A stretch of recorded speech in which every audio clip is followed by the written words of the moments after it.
evening, everyone. Good evening. Good evening. Okay, we're waiting now, I know that. Good evening, everyone. Good evening, Madam Chair. Thank you. My name is Michelle Wilshire Clement, and this meeting will come to order. This is the Manhattan Community Board 11 Public Safety and Transportation meeting. And it's May the 15th, 2025. It is not 6:30, but it is 6:42. We'll be starting. And our staff liaison is Khalid Nixon. Thank you, Khalid. And maybe have a call to order, which I just did, and the roll call. Excuse me. No, that's it. Oh, you want to do the ground rules first? Or you go through roll call? Okay. Let's go over the ground rules. No one may speak until granted the floor. 7 CB11 members. If you have a question about board business or wish to make a motion, please raise your hand and wait to be recognized. To raise your hand through Zoom, click the participants icon and you will find the raise hand function there. Members should not engage in a back and forth discussion, and the chair, myself, will recognize the next person to speak. Please keep your questions and comments brief and on topic to the discussion. Members of the public, if you have a question or comment about the subjects on the agenda, please raise your hand and wait to be recognized. And now, may we have a roll call? Okay. Committee members, there are 10 members on this committee, 6 are needed for quorum. Carlos Diaz, excused. Pascal Hano, excused. Excused. Oh, I skipped Jose. Jose Altamirano, excused. Wanda Hopkins. Present. Thank you. Christina Johnson. Present. Thank you. Sage Mason. Present. Thank you. Valerie Ponte. Present. Thank you. Dawn Sanders. I know she's there. 'Cause Thank you, Dawn. Michelle Wilshire Clement. present. Thank you. You didn't say my name. Joel Jones, I'm so sorry I skipped you. I am so, because I already marked you present there. Okay. That's why, I'm sorry. For the purposes. Joel Jones is present. I'm sorry, That's Joel. okay, thank you. Yes. I do apologize for being late. I did get stuck in a whole lot of traffic that was not expected. And this is just the way our lives go. Our first is to adoption of the May 2025 agenda. We've had a chance to look at it. Do we agree with it? Yes. Okay. We will add these two. We will accept them. And then the adoption of the 2025 minutes for April. There are some changes that need to be done, and so we will hold off on that acceptance. The announcements that we have, I just sent a flyer to police. First I'll just explain real quick to the ongoing Second Avenue subway extension project. M15 bus stop at 2nd Avenue and East 108th Street will be temporarily removed until Q1 2026. That came in like an email, so not really a formal letter. I can't really share that, but we do at least have that notice, and if we get any further flyers, I'll be sure to share that. And So there's gonna be, the next one would be 2 blocks further on. I'm sorry, this is not regarding our request. This is just a different. Oh, no, I know, I saw the. Oh, okay. Okay, and then for the flyer that you have, 1 second, I'm like, put it up, but I don't know what's the name of the thing I have. Okay, I could be sending it if you need. I have it, it's just like pulling up is the annoying part, that's all. So I guess with this whole different thing that we have set up, it's a little bit weird.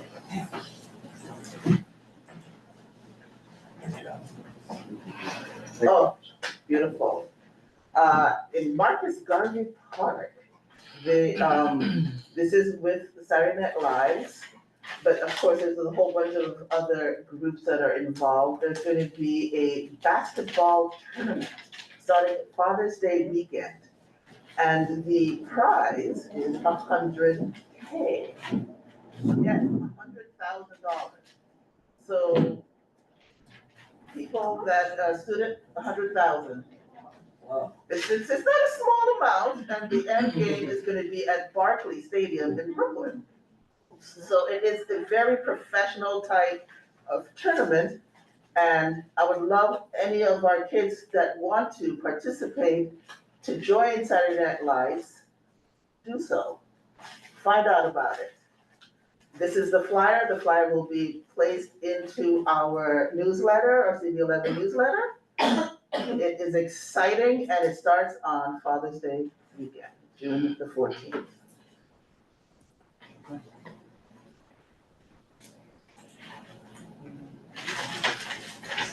Oh, everyone has the hand raised, I'm gonna do an acknowledgement, so. On stage, I will acknowledge you in a little while. I think there were a few more announcements. Okay, well, it's a question on that most recent announcement. Can you repeat that? Say it again, Sage? I'm just wondering where the money is coming from for that prize. That I do not know.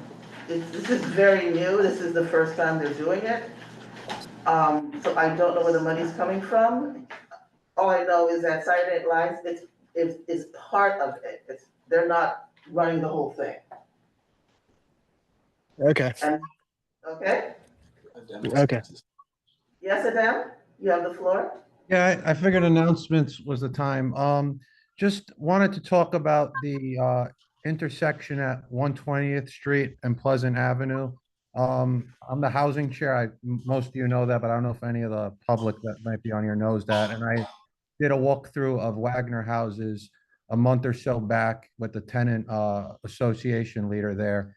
And one of their biggest requests is for there to be a traffic light there. As I said, it's a three-way intersection. There's three schools, I believe, within a block from there. I've heard, and you could correct me if I'm wrong, but I believe on 119th or 118th and Pleasant, a traffic light was only put in after there had been an accident.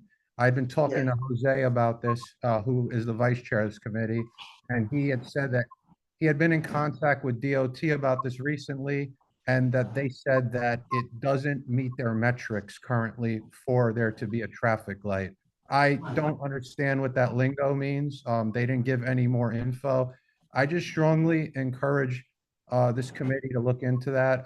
It seems like the people around there want it. I've felt for years it should be there. And their metrics, I don't know what that means, but all I know is that we shouldn't wait for some tragedy to happen before we actually consider putting a light there that probably should be there. So, thank you. Thank you. That was brought up at our last meeting, and I think we should really look into it, as in make a vote on it, to write a formal letter to the Department of Transportation. I'd rather have not a fatal accident to be the precipitous of a traffic light, which is usually the contact it's put up with. So we'll be sending you a letter, and someone like to make a motion? I make a motion to send DOT a letter, with regard to 119th and Pleasant, is that it? 120th, 119th is. Oh, right, I believe it, Yes. So 120th and Pleasant Avenue, in terms of possibly having a traffic light there? In terms of- In terms of having a traffic light. And Second. Christine, second. All in favor? Aye. Aye. I'm sorry. I didn't hear Sage. Should we take an individual vote? Yeah, give me, let me actually get a chance to catch up, sorry. I gotta type all this stuff out. Joe Jones made a motion? Joe Jones made the motions to request a traffic light from DOT at 120th Street.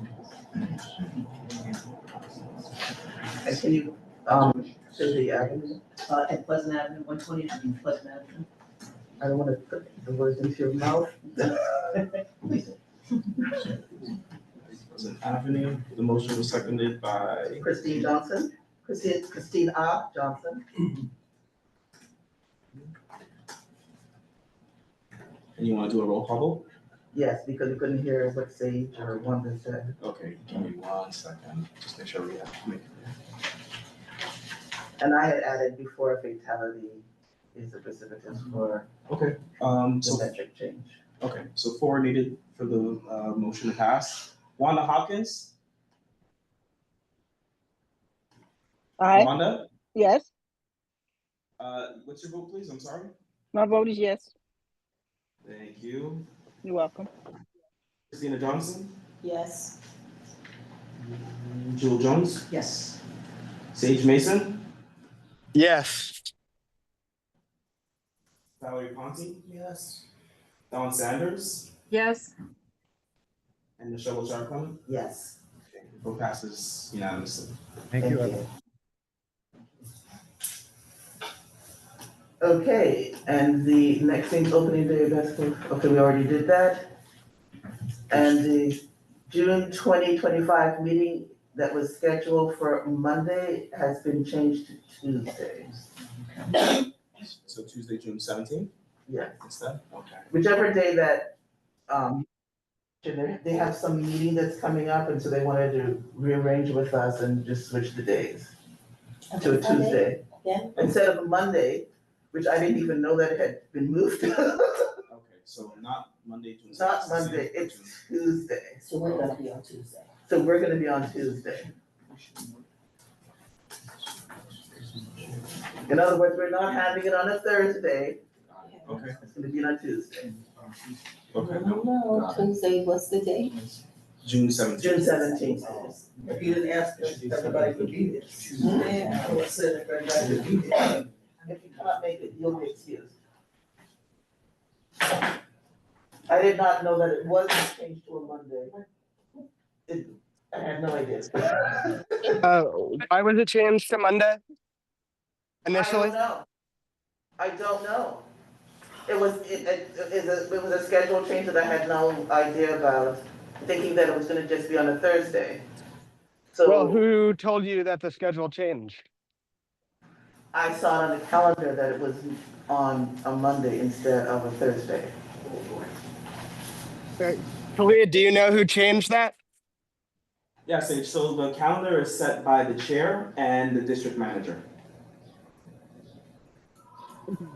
Xavier So your on? information directed to Xavier and Angel, but then also CCing Michelle as well regarding date changes for meetings. Okay, thank you. You got it? Being that the date had changed to something Monday, which is the worst night for me, Tuesday is a little easier. All right? So just informing you of the date change. You will be excused if you are unable to make it. Yes, can we move forward? No other announcements? Nobody had their hand raised. Great, we're gonna move forward then. The informational updates from our city agency partners. Do we have anyone from the 2325 or the PSA 5? We have Detective Miguel Rivera. Miguel, Detective Miguel Rivera, you have the floor. Hey, how are you? Good evening. Can everybody hear me and see me? Yes, Yes. we missed you last month. All right, I'm trying out a new webcam, so this is you're the trial run right now, so we're making sure it works. So as they said, my name is Detective Rivera from the 23rd Precinct, Community Affairs. I have very good news for you. We in the 28th day, we are down in almost every single crime except one. The one being grand larceny auto, or GLAs, as it's commonly referred to. And that number is 3 from last year and 9 to this year. But primarily those numbers are coming from people just leaving, honestly, their keys in their cars. So we do have our crime prevention officer going out there for auxiliaries, just kind of handing out that information to the people, because obviously leaving keys in your car as your car is running is a big no-no. Besides that, we are down in every single other category, which include grand larcenies, burglaries, assaults, robberies, rapes, and murder, which is a very good thing. Just so that you guys know, we do have our next community council meeting next on the following Wednesday, which is the 28th, and that is all we have for you. Just so that you know, before the next meeting, we also do have a very big event here in the 23rd and the 2-5 precinct, which is the Puerto Rican festival, which goes up 3rd Avenue from 106 all the way up to 122nd Street, and that is on, I should know this, on June 7th. If you guys don't have any questions, I want to say thank you. So. Thank you. Can you send the flyer, or do we already have that flyer? You guys should have that flyer. If not, I'll send it over. Thank you, Detective. Thank you, no problem. Detective. Take care. Do we have any questions for Detective Rivera? Oh, yes. Where does the festival go again? Sure, the festival is on 3rd Avenue from East 106th Street all the way up to 122nd Street, all along 3rd Avenue. Thank you. What's the time frame? It's so we start shutting down the streets and towing vehicles that Friday, which is the 6th, roughly at like 4 o'clock in the afternoon is kind of when we start shutting things down and getting things moving. So just be mindful of the traffic in that area. Okay, thank you. No problem. And Saturday itself, it starts at when? The festival itself starts at noon on Saturday, but everything's gonna be set up way before that. We have 3 stages and whole lot of vendors. So Okay, thank you. no problem. Don, you have the floor? So much, Chair.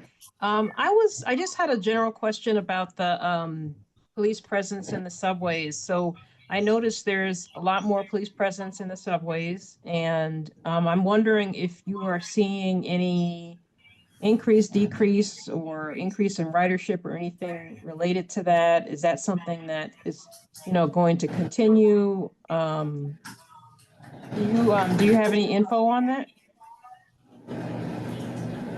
So if that question is directed to me, Detective Rivera, I do not have like their specific numbers as far as ridership or anything as long as their personnel, just because we are above ground. But I do know that there are a bunch of precincts which include transit that do have what they call a program, like a summer violence program, just to make sure that, not obviously when the summer months come around, people kind of, just come out, ride the trains, and just they're outside a lot more as a whole. But we do make sure that we are going to make sure as a whole that we will have more officers on the streets and kind of riding around and driving around and walking around, hopefully. So Okay, thank you. no problem. Thank you, Don. Are there any more questions virtually? No. Public?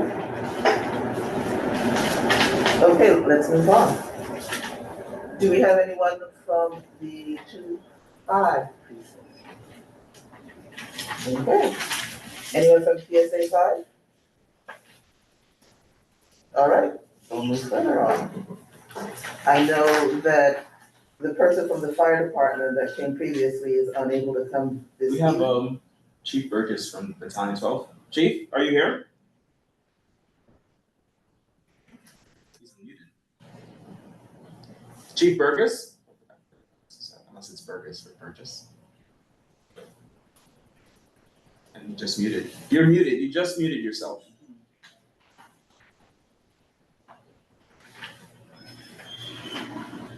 Maybe he's trying to speak, but his audio's not coming through. We'll We'll circle back. Yeah, Chief, if you're speaking, we can't hear you. But we'll circle back and try to get to you, okay? All right. Okay, so do we have informational updates from the DOT, or shall we wait for your presentation? Yes, I think we should wait. Okay. Do we have anyone from the MTA? No, not here, but I'll go over that response that they gave us Thank to our request and. Oh, shoot.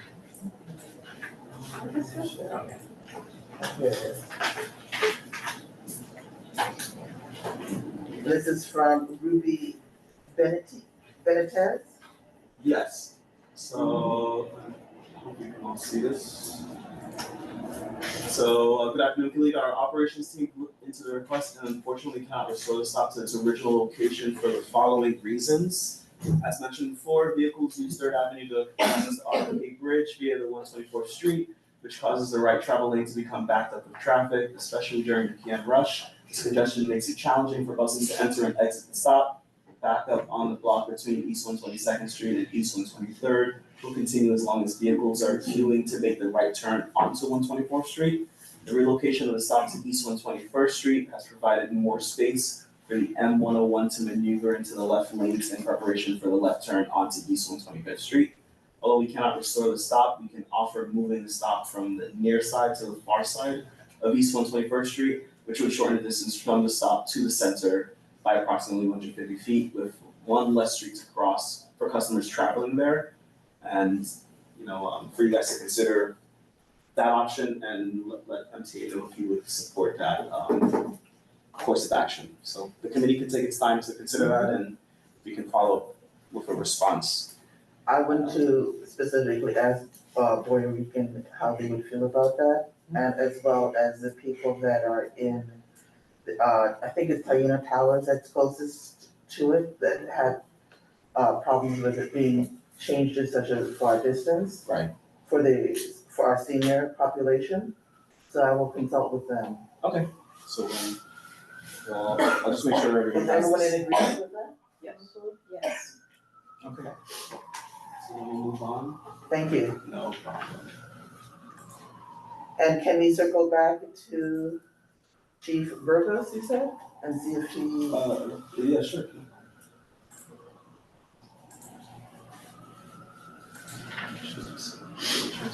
Chief, are you still with us? Can you speak?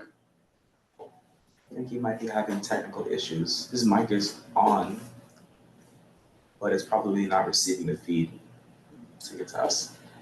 Chief, if anything, you can just type in the chat if you have any informational updates for us regarding FDNY. We'll just read that out. And you can also provide your contact information if you'd like, okay? And just let me know if anything, or just shoot me an email if you have other issues. and which ladder is this from? Doesn't say ladder, he's just Battalion 12. Oh, Battalion. Battalion 12. He usually he's standing in for Chief Delahry. He usually comes to our district service cabinet meetings. Okay, So I think this is Chief Burgess. okay. We'll circle back to you when you get free from technical difficulties. Okay, and we already did the MTA response, to the stop request, the district attorney's office. Any other advocacy groups? None that are making themselves known. Okay, and so at this point, we have community outreach reports. And I know that Jill Jones has one from the 2-3 precinct council meeting. So, yes, I did attend that meeting. It's the biggest thing, they're having elections of officers. Other than that, that's a big thing. Okay. Thank you. And Christina Jones, do you have any outreach? Johnson, Do I have what? any outreach committee? No, ma'am, I do not at this time. Okay, anybody virtually have anything? All right, Jill, can you say real quick again what? Oh, they're having their election for new officers, so that's the big thing that's happening for 2-3. And there's some events that I'll send the flyers to you. Thank you. Yeah, sorry. okay. Thank you. And I've gone to a few things, I'm just gonna write it down and all right, so at this particular point, presentations and discussions, street co-naming.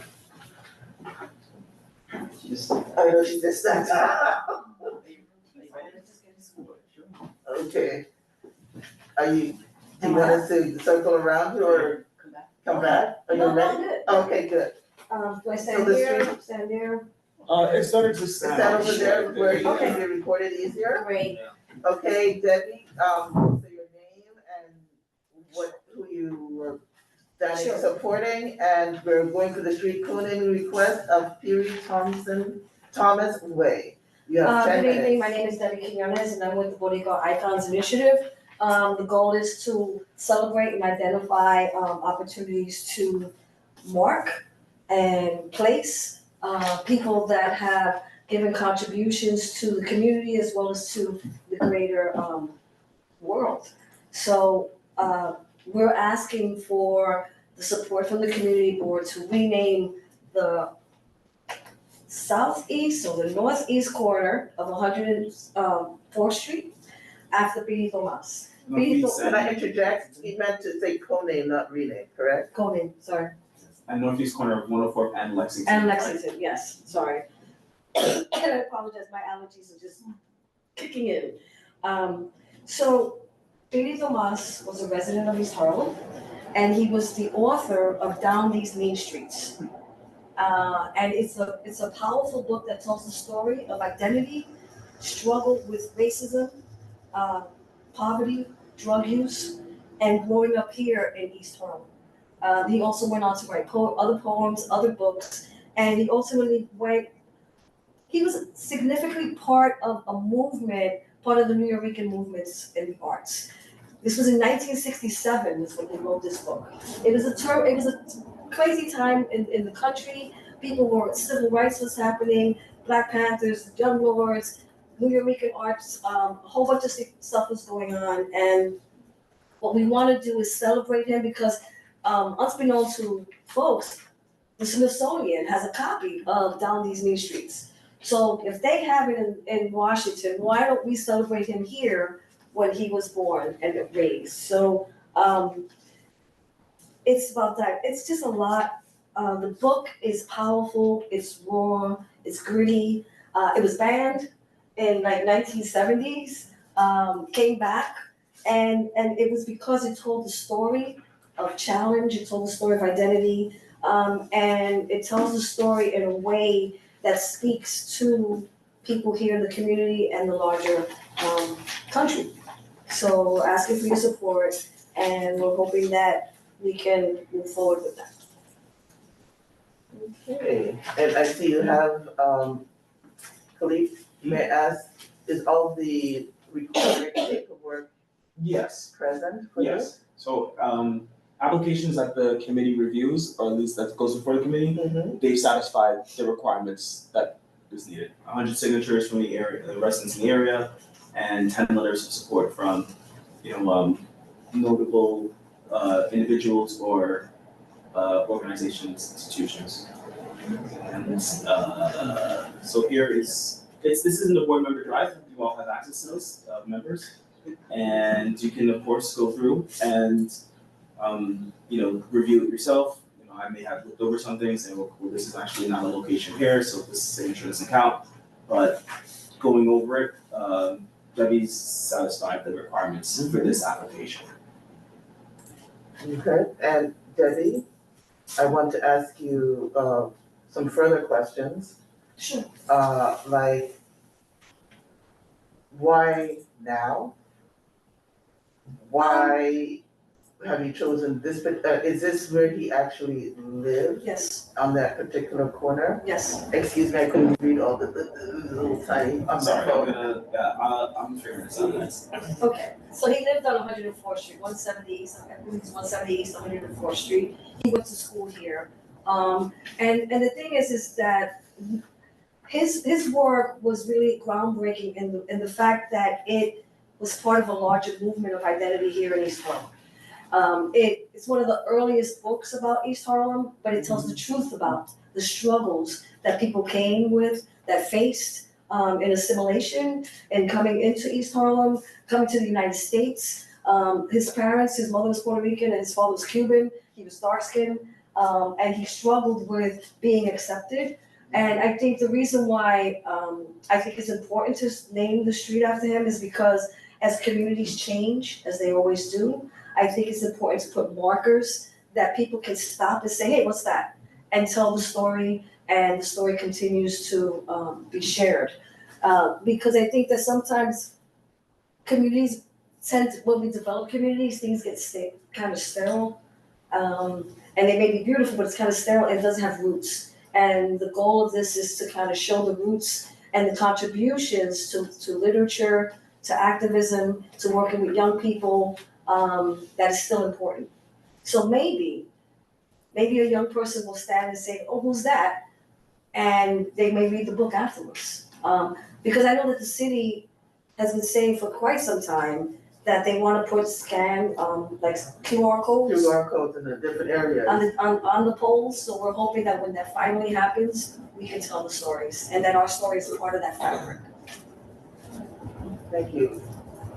Jill Jones? So thank you very much. And so, when you go to different parts of Manhattan, you might see, there's something there, and there's a little plaque, a little descriptive, so that's the key as well, to have like descriptive about. Right. And also, do you know if any of the relatives would be, there? They're in California. Okay. We reached out, we tried to find some other folks, but we did talk to some folks in like the Smithsonian, and they would just like do it, because it's like, but we don't know what's gonna happen over there. And in this climate, right, where things are being changed and challenged and, some may say erased. I think that if I can get a street pole that stays there, that tells the story, then we can tell the story to our own people. Yeah, it'd be great to have like books on hand as well. You have a question? Christina Johnson? Yeah, just out of curiosity, because I see that he was in California at this time of his demise. How did you come to choose this particular person? So I've been naming streets for quite some time. And there's a variety. We have Julia de Burgos, which was an artist. We have Rafael Tefimio, we have the Borinqueneers. We have the idea is to show the diversity within the diaspora of the Puerto Rican community. So we have a sports person, which was Macho Camacho. We have a political activist, which was Willie Soto on 112. We have the Young Lords. So it was kind of like checking a box to have someone that was a writer that contributed to literature. So that was the reasoning behind that choice. Have you thought about any African Americans who may have? I have named African American. I've actually named 3: Marie Dixon, Cicely Tyson. Ted Griffin, who he was the sports coach here in East Harlem, and Reverend something Allen, I think, Allen on 128th Street. So the thing is that that question gets asked to me. It's like, why are you only focusing on Puerto Ricans? And the idea is that it's not, but there is a priority, and it's inspired because of the work that was done in Harlem, where you have all those streets named after African Americans, right? And there's Puerto Ricans and there's Latinos up in Harlem too, right? So it's kind of a dance in terms of, I did Cecily Tyson. I named the street after Cecily Tyson on 101st Street. So the thing is, it's about identifying markers so that we can tell stories. They can be picked up by museums or other people to tell stories, and that as the community changes, at least that stays the same. Right. Yeah, and so in terms, I'm sorry. No, go ahead. In terms of your organization, do you have like a website or information? No. Because can someone like suggest things So to you? the thing is that I'm doing the work, right? Yeah. And I'm hoping that maybe the museums can pick it up, or down the road, because I'm still, this is part-time, right? I'm still working. Job. Everything's part-time. So it's laying the groundwork for other people to pick it up. Can we reach out to you though? Yeah. What's your email? Sorry? Email? The email? Or your email, whatever we want to provide. No. I'm sorry, I didn't hear you, and I don't have my hearing aid, because I'm kind of messed up. The I'm best all way messed up. Yeah, The best way to contact you. Oh, email. DRQ104@Yahoo. Thank you. And I have a small sample of his writing that I just want to share so that you can kind of get that idea. It's called Born Anew Each AM. The street got kicks, man. Like a bargain shelf. In fact, Cool Breeze, it got love just like everybody else. It got high-powered salesmen who push macho junk and hustlers who could swallow you up in a chunk. It got sewers that swallow all the streets that pour down your throat. It gives me hope wearing my oversized coat. So it's from a frame of mind from the seventies when, you know, you had sick guys and, Superfly. Yeah. you know. In high school. So it's capturing that language, that concept, that search for identity. So, I think it's something to think about. Thank you. Thank you. Do we have any questions online? No, no questions. Okay, and Debbie, as you know, we do not vote on anything right away. We wait the 30 days. Mhm. And so you'll get your answer in June. Okay, cool. I'll leave it at home. Of course, if there's any other information that you would like to send us during that time, Thank you. please do not hesitate to give it to us, okay? Okay. You heard me? That's it right there. Yeah, I do know too. If there's any other information that you want to send during the No, no. time of the 30 days, please send it. Okay, Oh, cool. you're back up there. Take a thing of water I'm with Maria. for the street co-naming of Dilcia Pagan Place. Yeah, that's. Oh, that's yours. Oh, sorry about Ours, that. but yeah, I'm gonna let her rest her voice. Okay, so Thank you. you get a chance to see the, package online. Am I mispronouncing that? It's yeah, like, Dilcia. On Wall Street. On Wall Street. and I think it's available to everyone else online, right? This is, I mean, if anybody wants a copy of it, for sure I can send it to them. This is the board number drive. It's easier for them to access this, but to make a copy available, that's no issue at all. Her bios is part of that package. It's bio, I have bio here, the initial, this is your initial request right here. Right. Here is the.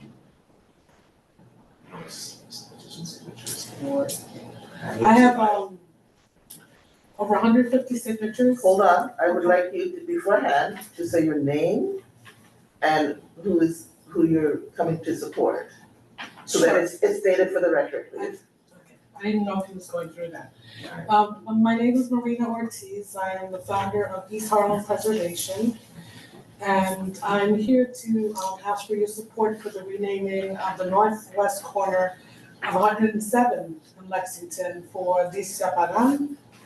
Dilcia Pagan was raised in East Harlem, and she was actually a child actress on the Children's Hour back in the day, singing and dancing. She also performed on Star Time Kids and other variety shows in the New York City area. And then as she grew older, she became more active in East Harlem affairs, participating in voter registration drives, community organizing in the areas of housing, health, youth development, and research. She also worked for the city's community development agency to evaluate poverty programs throughout the 5 boroughs, not just East Harlem. In the 60s, she ran as a candidate in East Harlem for district leader on the same ballot as Shirley Chisholm's presidential ballot. And she was also a student at Brooklyn College, and while there, she and other students helped to organize the first Puerto Rican Studies Department at CUNY, which still continues today. And she was also very much involved in the struggle for Puerto Rican independence and participating in protests and demonstrations. In '69, she introduced the world to Pedro Pietri, who is another famous poet who wrote the Puerto Rican obituary, which was first read at the People's Church on 111th Street during the Young Lords Party takeover of the church, peaceful takeover. So Pedro Pietri is a mentor. He's incredible, was incredible. He passed away. But she was the one who introduced him at the People's Church to read that. She was also a mentor to him and many other younger artists. She worked with the Puerto Rican Media and Education Council and filed lawsuits in support of Latino programming on television. She was a pioneering television producer and writer who helped create the groundbreaking 1970s Latino programming show Realidades, which was sort of like Gil Nobo's program in terms of breaking ground for Puerto Rican Latino programming on PBS. She worked also as an editor for the city's first bilingual daily newspaper, El Tiempo, where she authored a popular daily column. In 1978, she established a film and photography school in East Harlem, where she nurtured local students to help them develop an interest in the arts. She also later worked for Museo del Barrio, producing a series of summer concerts. And in 1980, she made a brave decision and risked her media career, which was successful, by refusing to testify before a grand jury. And because of that, she was ultimately arrested and then later on charged with seditious conspiracy due to her involvement in the Puerto Rican independence movement. And although she was never charged with violence, she was sentenced to 63 years. And during her prison stay, she continued her community building skills to create educational and cultural programs for female inmates, including the Cage Birch Players, a theater company which produced 8 presentations in prison. She taught aerobics and developed holistic self-healing, drug intervention programs for women, also included expressive writing skills workshop, creative writing, painting, ceramics, pottery, block printing, and jewelry making. She organized and coordinated an annual art show where the prisoners could exhibit and sell their work to the visiting public. And understanding the critical importance of family in the lives of inmates, she served as a member of the steering committee for the Children's Center and helped organize the first annual Children's Day, during which prisoners' children were allowed to visit and share activities with their incarcerated parents. And all of these are the first for at that time for women in prison. She was also featured in several films, The Pleasanton Five, documentary about Puerto Rican political prisoners, who were housed, by the way, in, far away from their family in the Midwest. And also Women's Voices, a film about the participants in the prison's therapeutic holistic programs. She and her son were also featured in The Double Life of Ernesto Gomez, the award-winning documentary that aired on PBS nationally in 1999. And behind and beyond bars, she was always a symbol of resilience and resistance, drawing support from fellow activists and supporters around the world. Her case garnered international attention, with many calling for her release on humanitarian grounds.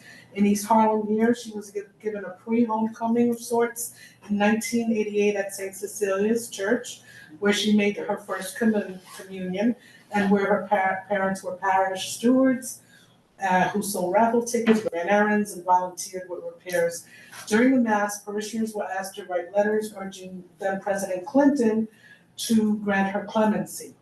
And after a lengthy international campaign that included appeals from former President Jimmy Carter, South African Archbishop Desmond Tutu, and Archbishop John O'Connor, she was granted clemency by Clinton in 1999. And upon her release, she moved to Loíza, Puerto Rico, which is a predominantly Afro-Boricua community, and very poor, low income, where she spent the remainder of her life as a national hero. But she also always came back to New York and specifically East Harlem to engage people about her story, her work. And she also maintained herself as an artist. So she created masks from coconut hats, beautiful color, masks. She did a lot of holistic work where she lived in Loíza before she passed away. She was also involved in independent films. Pawn Shop Dreams and her archives are located at CUNY's Hunter College and University of Puerto Rico. And there will be, hopefully, a biography, Guided by Love, a tribute to Dicia Palan. And she passed away last year at age 77, and she was a personal mentor to me, a friend. And we did a memorial service for her at the People's Church on 111th Street. We, prepared a video montage about her life and her family and her work. And it was just jam-packed, in the People's Church, standing room only. And I wanted to continue honoring her and to keep her memory alive and to keep our ancestors, here with us. And so I know that Debbie is doing this for years. So I said, what if we, do a street renaming? And I chose 107th Street. Can I just say that to co-naming, please? Right. Not renaming. Okay. Co-naming. We know, it's co-naming. So 107th Street and Lexington, she lived in 3 you know, back in the 70s, we moved around, right? So she lived She lived in the vicinity and I In think at least three buildings. five maybe apartments. at least 3 buildings in that area. So that's as close as I could get, you know, I mean, it's pretty close, but she grew up in Madison, 110th Street, we went to a mural, that's a whole other story. But 107th and Lexington, a lot of the people there know her, loved her, and actually wrote letters of support and all that. And so we want to keep her memory alive. I do walking tours in East Harlem with East Harlem Preservation, so I always, you know, teach the students, mostly students, you know, when we come across these names, who are these people? And it's important to keep their memory alive, to let people know who they are, to teach the next generation about our ancestors and the important work that Black and Latinos have done and contributed to make this community what it is today and continues to.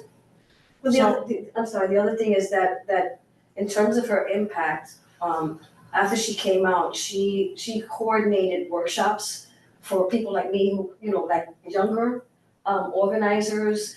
She was talking about strategically how to get involved with civic service. The power of participation was something that she was really important, was really important to her. She also was very committed to building up young women and organizers and building leaders, because we know in East Harlem, most of the work gets done by us, just saying, which is true, we know it. But the thing is that, you know, East Harlem has always been a vibrant community and, you know, resistance has always been part of our resiliency, in a way. So she, was very powerful in that way where she sat us down and she made a commitment to building us up, so that she could step aside. Because, you know, sometimes people don't know when to step aside or they can't step aside or the founder syndrome or, you know, all that other stuff. And she found a way to honor her work by passing it on to us. So, you know, we thought that it was important in terms of in that fabric of other people, you know, having a powerful woman that was a warrior, that was committed to the arts, committed to political identity, and told the story, like my mom would say, she cut no ice. So, you know, if you cut no ice, that is no hair on your tongue, you told it like it was. Yes, like, Thank you. yeah, she was a mentor to many of us who were from a different generation and younger than me, and I just, you know, I loved her, and she was a very important person to me, and I really feel strongly about keeping that memory alive. And we have 150 signatures for you. That's exactly what I was gonna ask. We have at least 15 letters of support, and a lot of them are from the surrounding, like East Harlem Bottling Company, which is right across the street, the Botanica, the barbershop across the street, the Sasa Gallery, the Taller Boricua, the art workshop down the block, and letters from, you know, other folks in the community, many of whom you'll recognize, who knew Dircia, who, you know, of course, Dircia Pagan, you know, she's an OG here in the community, even though she was away for a long time, but she always came back, and we, you know, I made a promise to her that I would do a mural of her, that's the whole other next step, but we're gonna start with this, and we hope that you will support it.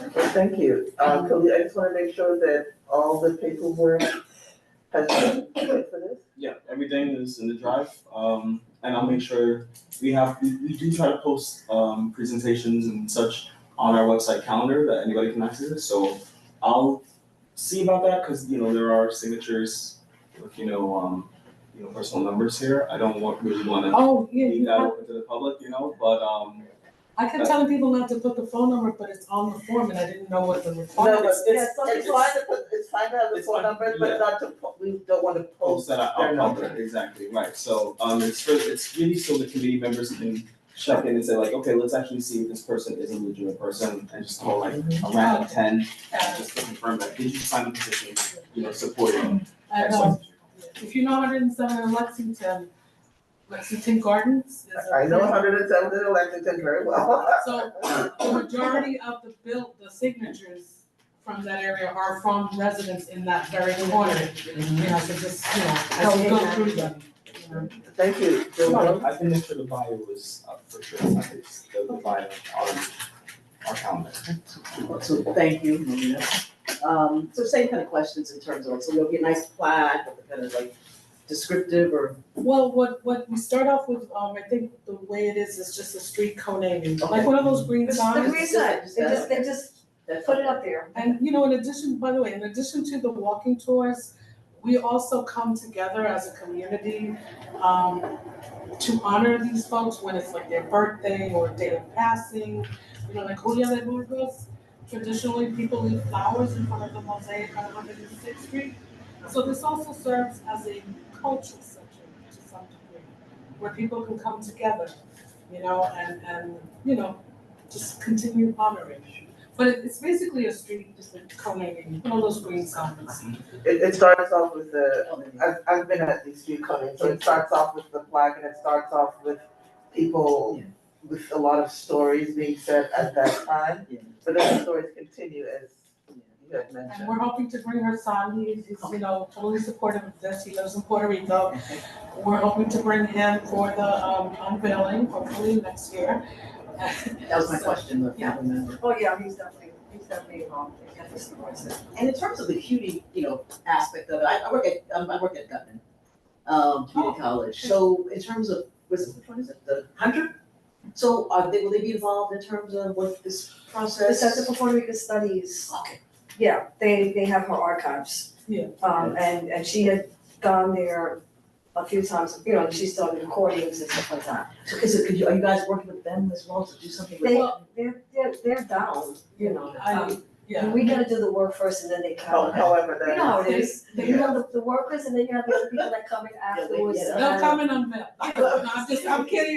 Yeah, no, but they'll come in. Good. But you know, they're now officially in El Barrio completely, so, and Diane Moriba, these are artists and people who knew her, so yeah, we're definitely gonna bring everyone together to be involved. And hopefully do, informative workshops, you know, at Diane Moriba about her. I have something on YouTube that I can send you the link to, that showcases her Yes, please, life thank you. in photos, which I worked on personally. Yeah. She also has been interviewed all over the place. She has her own web page, so I'll send you all those links. Thank you, I appreciate it. Okay, so thank you, and Any other questions? any questions virtually?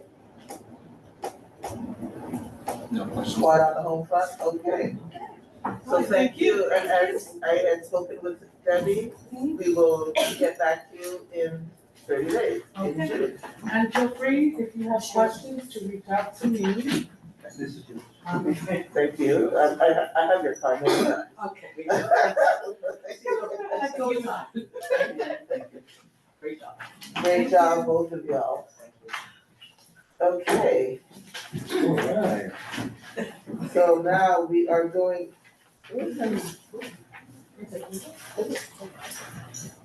Now we're going to old this, wait. Did we- Yeah, you're right. Did I miss something? Thank you. Thank you. I did miss something. Feel better. By the way, we make the signs. Do we have any? I know you can decide. I just don't have a QR code. That's what I want. So that's after? Did you, or do you want, or do you want to adjust amend the agenda? So the agenda has the presentation first, and then we have the 116th Street business. So this will be. All right. Thank you. Okay, no, we'll go as it is, thank you. I mean, you can switch it if you'd like, switch the role, but I mean, Jose is not here, and I'm not seeing any people that represent businesses. The best we can do is just, of course, address that we have these. Oh, yeah, signature I'll petitions. say that afterwards then. Then I- okay. I just wanted to make sure that there was no one online that was gonna talk with the businesses. I'm not saying anybody, nobody's made themselves known. They made themselves known here. Right, but I mean. Okay, so we'll go virtual. ahead and as the agenda is Okay, so for our presentation, discussion, it's my old turn. business with the So I can 116th stand up? Street redesign. Go ahead. Yes, you should have that. Yes, you can stand up. For the record, Rafael Escano, Manhattan Borough Planner. I have no update from previous meetings, but I do like to ask my Deputy Commissioner Jennifer Santa Ynez to introduce the DOT team that I will be presenting tonight. Thank you. Thank you, Rafael, and good evening, everyone. I'm Jennifer Sandañez, Manhattan Deputy Borough Commissioner at the New York City Department of Transportation. Thank you for allowing DOT to return tonight to have our next cycle of outreach on the 116th Street corridor. We were here a couple of months back with an existing conditions study to discuss why we had identified this location for potential improvements, to gather feedback and start the conversation. And now we're here after the team has developed a draft proposal to hear additional feedback on what we're hoping to implement. I'll hand it over to Luke Zapados, who is the project manager and planner from the transit development team. And he'll outline the draft proposal after some additional background for the corridor and then talk about next steps. But we do look forward to continuing the conversation and not stopping here tonight. So thank you. Thank you. So I work for DOT. I'm the project manager for this, but I'd also like to introduce. Hello, good evening. My name is Jeannie Cho and I'm from MTA New York City Transit. I'm also working with Luke on this project. I'm sorry, can you, your names again? My name is Luke Zabados. SZABADOS.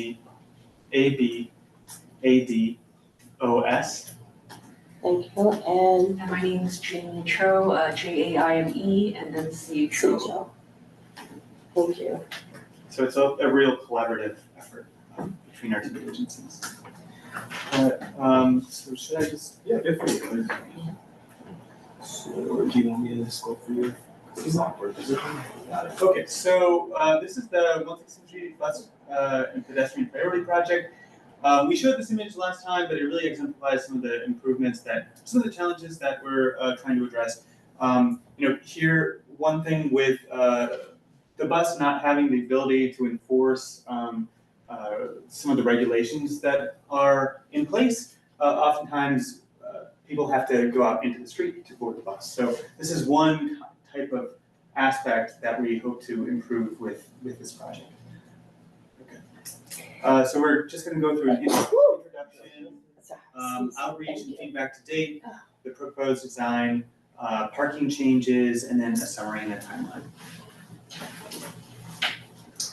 So as an introduction, this is just to show you the context of where the project exists. So obviously this is CB11 here, where this project is also encompassing Manhattan Avenue, 116th Street, and a tiny bit of Morningside Avenue.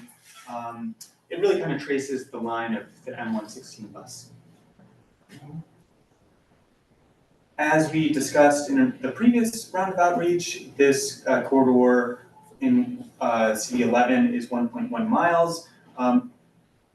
7 different bus routes are serviced on 116th Street and Pleasant Avenue, and that those bus routes have a combined 36,000 daily bus riders. That's M102, 116, BXM1, 7, 8, 9, and 11. And I don't have to tell you, but 116th Street serves as a critical crosstown connection to subway service in perpendicular bus routes, and is a major connection for neighborhood shopping and restaurants. In terms of demographics, we looked at census data, and within a quarter mile of the study area, there are 49,000 residents living. 83% do not own a car. So we really want to design this proposal around the majority of people and how they get around. And we found that the majority of people who live here commute to work by public transit, walking and biking, and both of these numbers are above the citywide average. And here are those numbers represented in pie charts. And then in terms of crash history, so since the last round of outreach, we've updated our statistics with the newest data. This is the 5-year period from 2020 to 2024. 317 people were injured in crashes in this study area of 116th Street and Pleasant. It's ranking that study area in the top 10% most dangerous corridors in Manhattan, with 19.2 people killed or severely injured per mile. 20 people were severely injured, 1 person was killed. This is one of those Vision Zero priority corridors. You can see a lot of young people use it. And so when we say that safety is a really big component, we're really looking at the data and seeing, how exactly do these crashes happen? Is it from a left turn? Is it from people running a red light? So we're combing through that data to really try to bring together the best proposal we can. I have a question before you move on. I'm sorry. It's on that. I think we should let him finish his presentation. Can we come back to this Yes, we slide? come back. Thank you. And I'll turn it over to Jane. Thank you. So on the 116th Street corridor, speeds for buses are slow and unreliable, with buses moving slowly all day and less than 4 miles per hour in some segments, and mostly 6 miles per hour in most segments. And the weekday congestion that this causes, it's 785 hours of delay to M116 passengers daily. And so the map here shows the stop-to-stop bus speeds for the route, where slower speeds are especially concentrated on 116th Street between First Avenue and Fifth Avenue, where there's a lot of traffic congestion and double parking. Moving on to the next slide, there's high ridership in the corridor. On 116th Street alone, we see 24,000 people that are traveling on the bus in the corridor, and there are especially high ridership at locations where there are north to south bus routes, and also by the subway stations such as the 6, the 2 and 3, and B and C. And so just people getting on the bus, there are over 12,000 people just boarding the bus on the 4 local routes, which are the M3, M7, M102, and M116. Going on to the next slide. Here is the on-bus ridership map, where you can see the high ridership throughout the corridor and within the study area. And so there is especially high leave loads between going westbound between 5th Avenue and 2nd Avenue, where we also have Bronx to Manhattan express routes traveling on the corridor after they make their drop-off stop at 2nd Avenue and 121st Street. And so, the high ridership here, and then the over 24,000 people that travel through this corridor can really benefit from bus priority. Thanks so much. So we've done a few rounds of outreach so far, in pre-meetings, in an existing conditions presentation, at all 3 community boards. And we've heard a lot about pedestrian safety and adding pedestrian space to make intersections safer to walk and shop. We've heard concerns about traffic congestion and concerns about how adding bus priority to a corridor could impact other mode users. And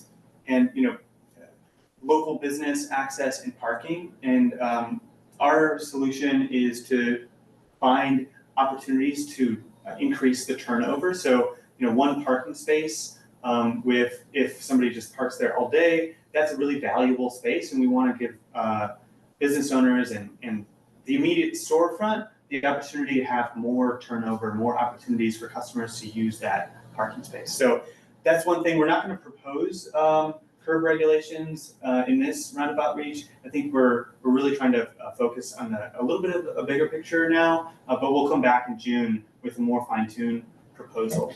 We also are cognizant of the loading needs for truck and neighborhood loading and short-term parking, like I mentioned. So if there are particular places in mind that you see a lot of trucks and we've observed things, but from your local knowledge, please do let us know, because that insight is really helpful to inform the design and enforcement. How some questions we've heard is, how do we know that if you put a bus lane in, that it's going to be effective? We've heard complaints about other bus lanes and how there are sometimes parked cars in it. So the next steps for this would be ensuring that the bus lanes are enforceable, that they're respected, We do that through a combination of stationary cameras, which enforce people driving in the bus lane, and ACE MTA on bus cameras to enforce parking in the bus lane. All this to say that you are allowed to use the bus lane and for some purposes, like if you're dropping off somebody, or you're picking somebody up, or you're trying to take a delivery out from a restaurant. The rule is with no standing in a bus lane is that you're allowed to, or you won't get a ticket for up to 5 minutes, and there has to be 2 buses that pass you your car to ticket it. So this isn't like, the laser bus that you might see in social media where the bus comes up and your car, vaporizes. We're cognizant of the role that, all different types of modes used to access businesses. So we really want to accommodate that. So the proposed design. Here is kind of a highlighted overview. There's a lot of stuff going on this slide. Don't worry, we're going to break it down. But some high-level overview points is that these yellow portions are where there's an upcoming capital project, and we're really not going to put any paint down or make any adjustments to the street because those streets are going to be torn up. With the 2nd Avenue subway coming and Park Avenue. Once they finish with the Park Avenue, then we'll come back and we'll reconsider. But our toolkit is offset bus lanes, curbside bus lanes. These are especially needed at the bus stop.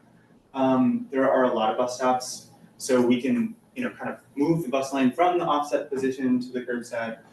We really want to maximize the opportunities for concrete pedestrian space, which is like the best type of safety improvement that we can have, not only for pedestrians, but for drivers too, and bus riders.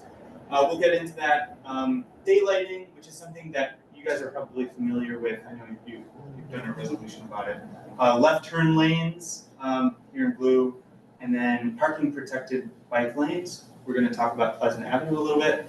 And then bus stop removal. So there are only 2 locations we're looking at. We'll get into that in a little bit. I'm not sure. Yeah, it's right here in blue at Northeast Corner Park and at the southeast corner of 117th and Pleasant. So we'll get into that a little bit.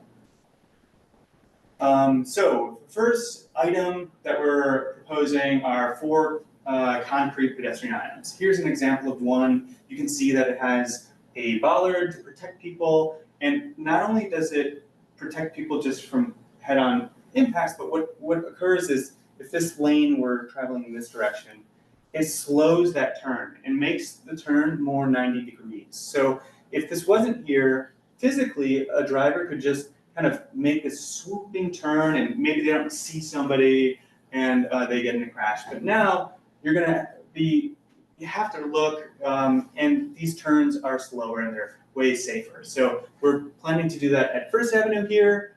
You see there's a lot of students that use this intersection. 3rd Avenue, Madison Avenue, and 5th Avenue.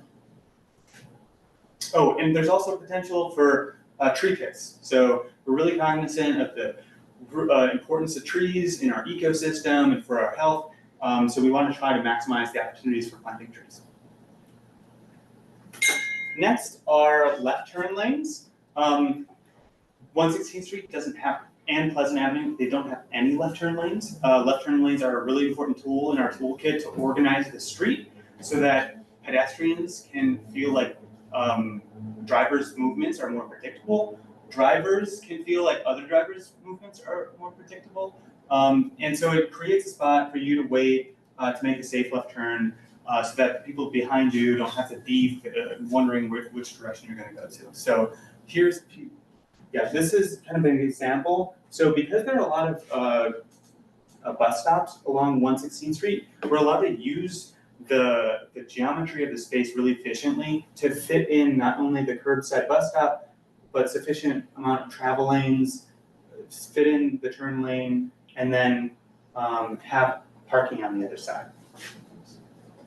So yeah, there's 7 of these, one at 5th, Madison, Lexington 3rd, First, and 2 at Pleasant Avenue.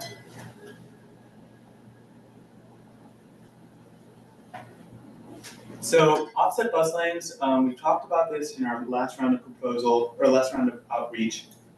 This is, we call it the offset because it's offset from the curb. It maintains parking, which is obviously really important for our businesses and residents, and it allows for the road to be shared by multiple uses. One of my favorite things about offset bus lanes is that it can provide emergency access. So if you've ever seen an ambulance stuck on 116th Street behind some double parked cars, there's congestion. Ambulances, fire department is allowed to use this.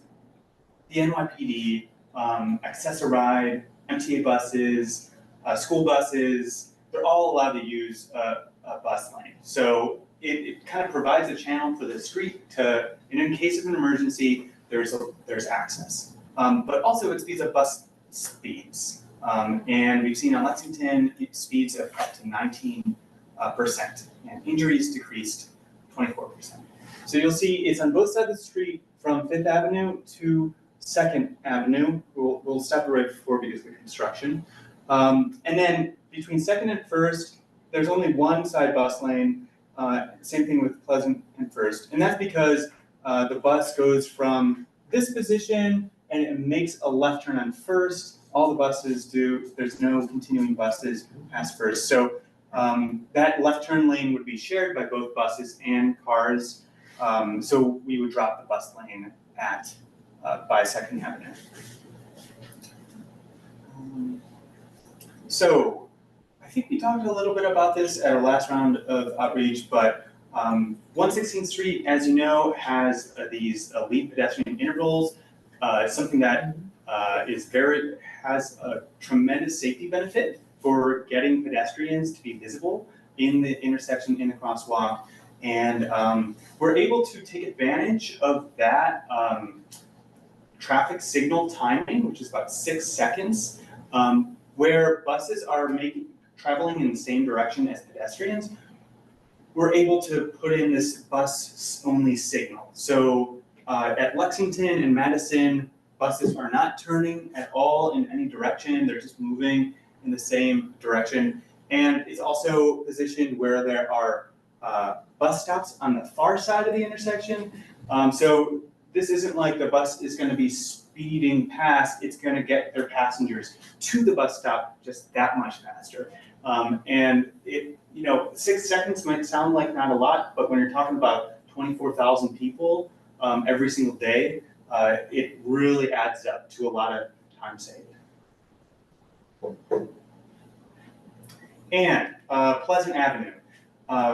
We initially didn't have bike lanes within our toolkit.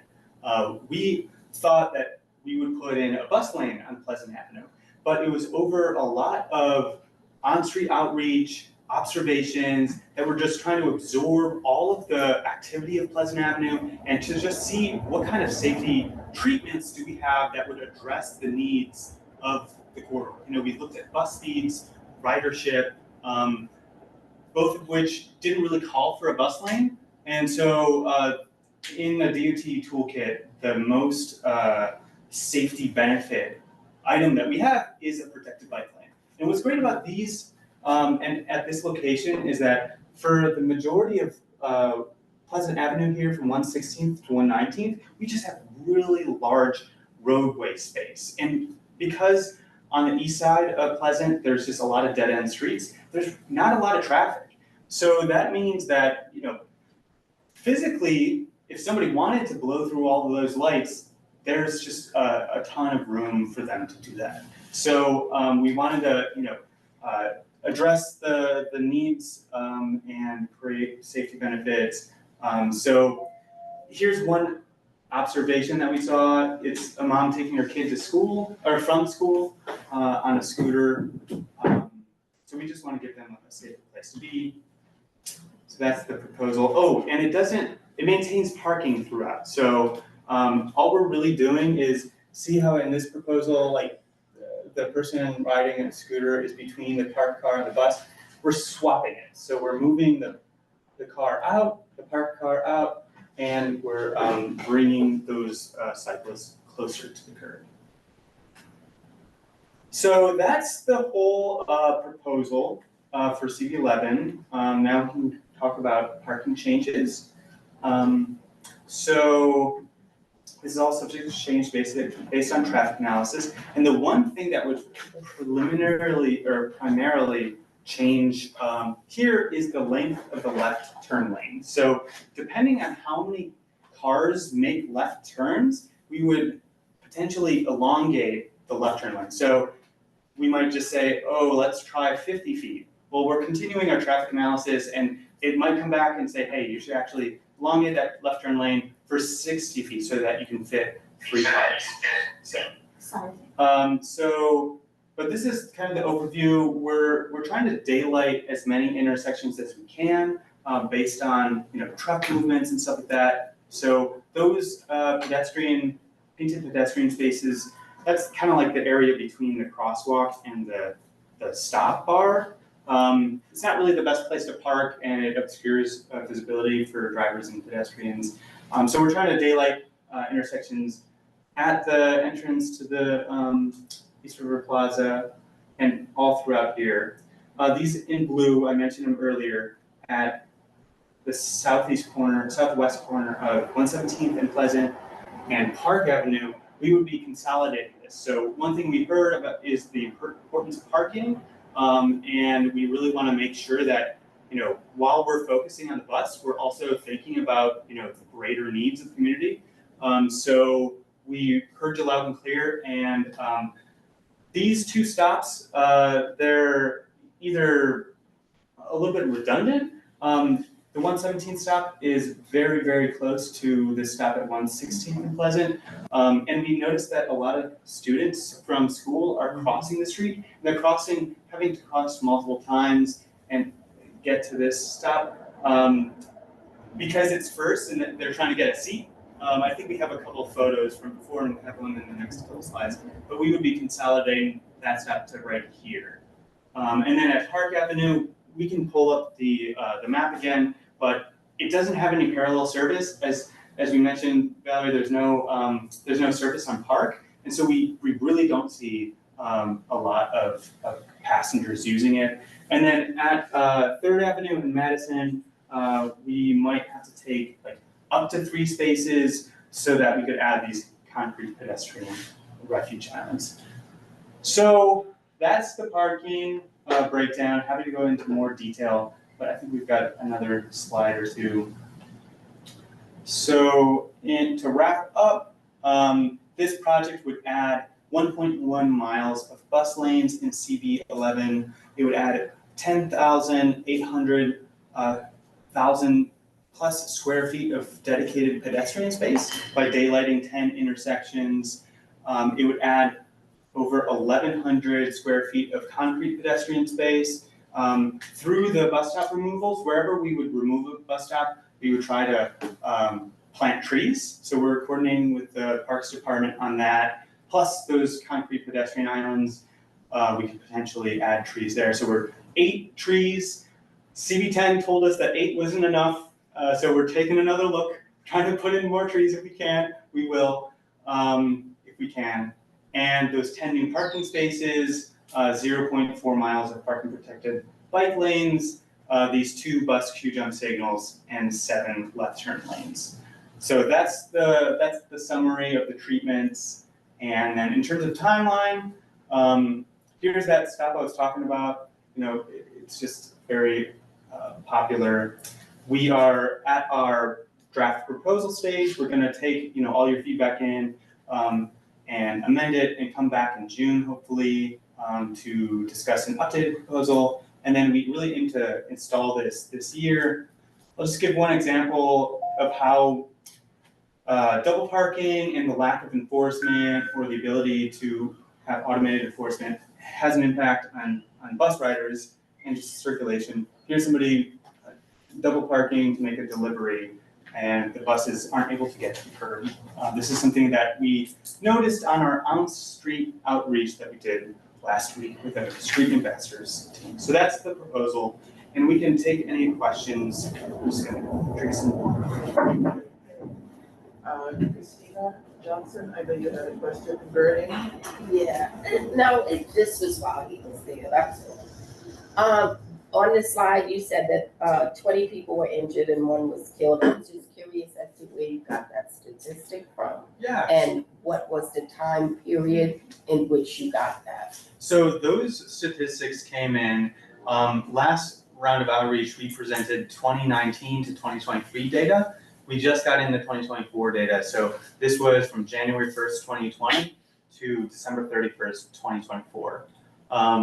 And this was from the NYPD. So we have this, I forgot the name of the tool, but it's this virtual tool that we have that takes all of the NYPD crash data, crash reports, and it synthesizes it into a map so we can select streets and export spreadsheets, and it goes into pretty gnarly detail of exactly what happened, where each driver or pedestrian was coming from.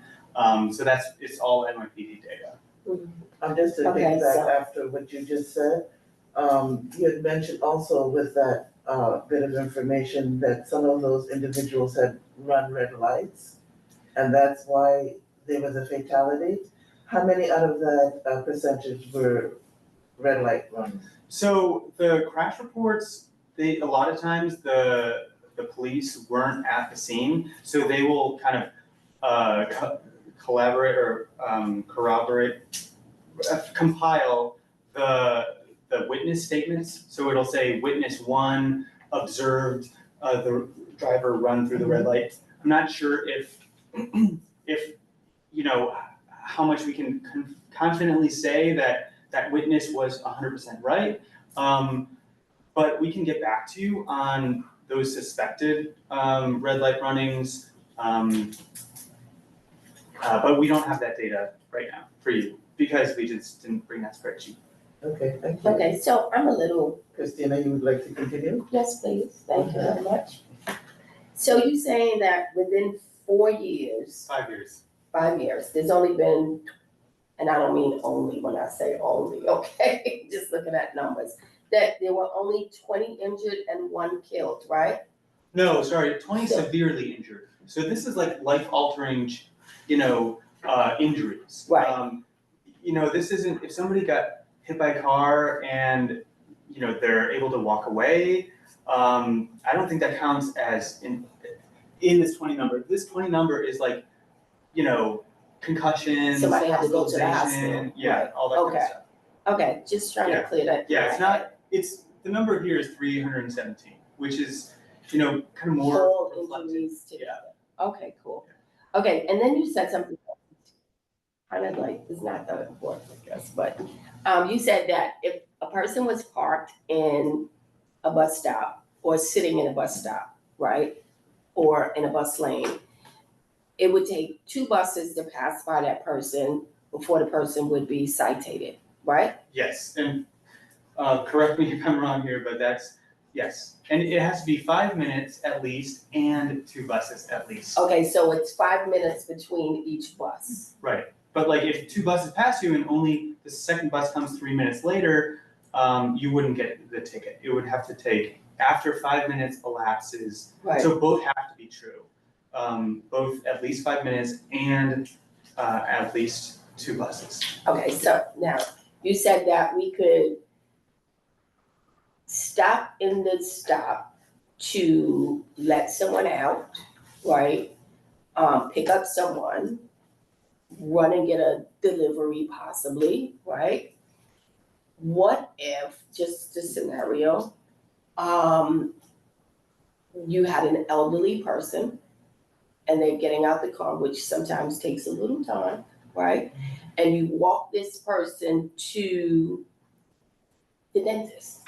That might take more than 5 minutes, right? How do you do this without being cited for sitting there? Because you can't technically rush an elderly person.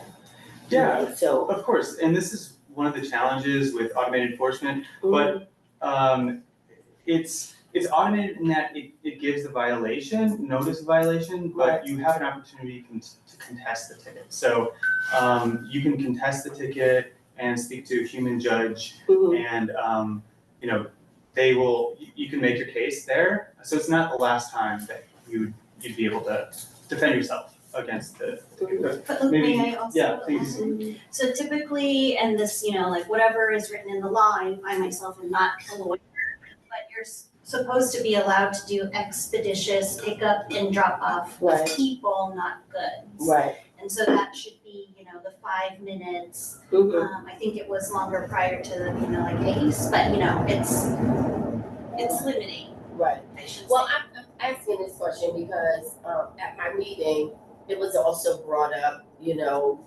someone didn't have a Like a handicap sticker in the window, and it was like, oh, well, what if I do this and what if I do that? So I just want to be able to go back and say, okay, this is how this works. So, Absolutely. And then we can send a link to the MTA New York City Transit's page about the ACE camera enforcement, that's on bus camera enforcement. While like ACE has the cameras on the bus, there are DOT staff that review the violations, and while you cannot contest to the DOT, there's still a human behind the ticket double verifying that there indeed needs to be a violation issued. And Jamie might. Thank you. And we newly established a dedicated ACE page on our website, so I could ask the government and communications team to send me that, as well as maybe brochures that we have prepared. We can Thank do you. I that, appreciate yeah, that. certainly. Yes, thank you. Joe Jones. In terms of the offset page there, does that, and we talk about pedestrian safety, so is that supposed to make sense or kind of, make sense in terms of the offset? I think it's previous. Offset, The concrete, phasers, what's the offset, burgundy line that. the offset bus lane. Yeah, so help me understand, does that relate to pedestrian safety when this here or no? Yeah, it does. I mean, one thing that it adds is a lot of predictability. Like, I personally they just installed one of these in my neighborhood, and it has calmed the tenor of the traffic in a way that you would be a little bit surprised. And that's because it just organizes the roadway. There's a lot of, reading through a lot of these crash reports, there's a lot of instances of crashes happen because people are unpredictably, moving around double parked cars. And it's that movement where they might not turn on a blinker and they hit somebody, or somebody from that double parked car is getting out of the car and the person behind them didn't know. So it adds predictability to the roadway, and it also moves the majority of the cross traffic, for smaller motor vehicles into the middle of the lane. So there's a little bit of breathing room around people trying to enter and exit their parked cars. So, opening the door, you don't have to worry necessarily about, a driver kind of racing in and around and trying to go around. So in that way, it adds safety. And this is like a dedicated offset bus lane. How, do people know about, is this new? Do people know about? No, we have it all over the city. I mean, I'm not sure exactly. And how's that distinguished? So what's the distinguishing factor of that? It's just the color? Versus what? Distinguishing? I'm just trying, any of the lane that's created, there's a color that's. Yeah. Painted. Yes. around. Like just like that. Right. Okay, that's it, just the color itself, and people know that that's a dedicated offset bus lane. And did you say other forms of vehicles can utilize that? Yes, and that's primarily emergency vehicles. It's ambulances. We find this works very well near hospitals where ambulances need to get around. Fire trucks and NYPD vehicles, accessorized buses. So I'll just add, School what makes buses. this different from a curbside bus lane is that the curbside bus lane might stop the parking during the bus lane hours. Here, even when the bus lane is in effect, we've maintained the parking lane, as you can see in the proposed condition here. So there's a parking lane and then there's the bus lane. So that's what makes it offset from the curb. Thank you. So, I'm sorry, can I, so you say, Christina? that goes with what she just said. That's why. It's Okay, real quick. I'm sorry, Dawn. Dawn, I'm sorry. Give me a minute. So you said that they will let off and on passengers in that bus lane because there's still going to be parking? No, so, well, at bus stops, it would stay the same, so there would be there's no parking at bus stops, Right. it's, it's no standing. So, in an offset bus lane condition, the bus would still pull up to the curb. Got you. Okay, that's what I was confused about. Thank you. So if you go to the It would be similar to the, like, first of all. That's fine. Because I wasn't sure. So here you can see, so this, it transitions from being offset, which is the second lane over, and then at the bus stop, it's gonna kind Swerve of in. merge into the bus stop. But what's great is that 116th Street just historically has a lot of bus stops. So we're able to use the existing roadway instead of wiping out parking. We're able to just kind of merge that bus lane into the bus stop really gracefully. And that's what we want, because if anybody's ridden the M116, there's a lot of double parked cars and the bus is constantly turning in and out and in and out. And we just want those movements to be graceful. And I like to say we like to roll out the red carpet for our bus riders. And that's what this is. It's a transit investment. It's investment in everybody riding the bus. You know, they need to go places. They need to get to their restaurant, their shopping, their home, their work. And so we want to make sure that, you know, the tens of thousands of people that use these buses, the 83% of people who live here who don't own a car, they can access. But also balancing the needs of the people who do own cars. And so making sure that they can access, and they can access the curb. So we're not proposing that curb management plan. And, you know, I don't think it's going to be too aggressive. We want to really make it consistent with what the existing needs are. But it's all about trying to strike a balance there. And I want to have Dawn take the floor. Thank you so much, Chair. I have two questions, and the first one, I mean, I'll just ask them both and then you can answer them. Were you guys aware that there are traffic and safety issues on 119th and Pleasant, yet the residents there were told that they don't qualify for a parking light up? And so that, if you would have heard that if you were here earlier in the meeting. So I just want to highlight, because I used to work to live on Pleasant also a long time ago. We come to you and we ask for things, and those things are not they aren't given as much importance as, you know, whatever lobbyist came to you and told you that, you know, there's too many cars in our neighborhood, right? So that's just something that you guys want to work on going forward. There's a perception that if we could make driving so bad and so onerous and parking so onerous that people give up their cars, then that's a win for the community. And I just want you to know that that's how it's been coming across the last 10 years, that, you know, the area has just become more congested from what I can see from 10 years ago. But again, you know, I'm term limited, so soon people will forget, you know, the direction we're moving in. So that was my first question, was, did you know that we have been asking for a parking light, a stoplight at 119th and Pleasant, and we're told that that wasn't going to happen? And then secondly, I want to understand how, because Christina started to bring it up, when bike lanes and bus lanes have blocked off several places that seniors need to get in and out of, even ambulances, Ubers, anything else like that. And do you ever look back and ask yourself, is this in the best interest of the seniors here? Who's benefiting other than the people who ride bikes? And the example I'll give you, because it's never been addressed, is Heritage, the Heritage, Schaumburg. All of the space up in front of there has been turned into no standing zones. There's nowhere to stop. There's nowhere to legally stop next to the Schaumburg and let someone out of an accessoride. It's all illegal to do that. The only legal person to stop on 110th and 5th is bus.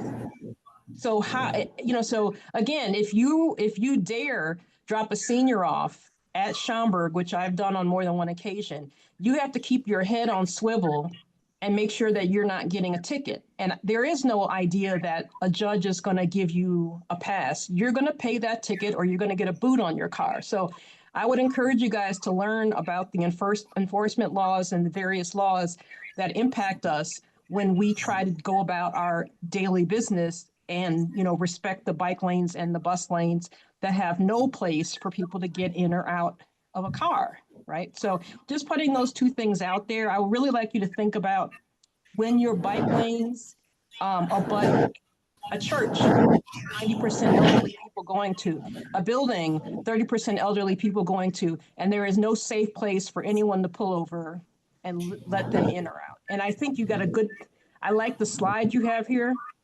That's a perfect slide of how you open a door, an elderly person gets out, and then they have to avoid e-bikes and everybody else coming in two directions as quickly as possible. So just putting that out there. Okay, thank you, Dawn.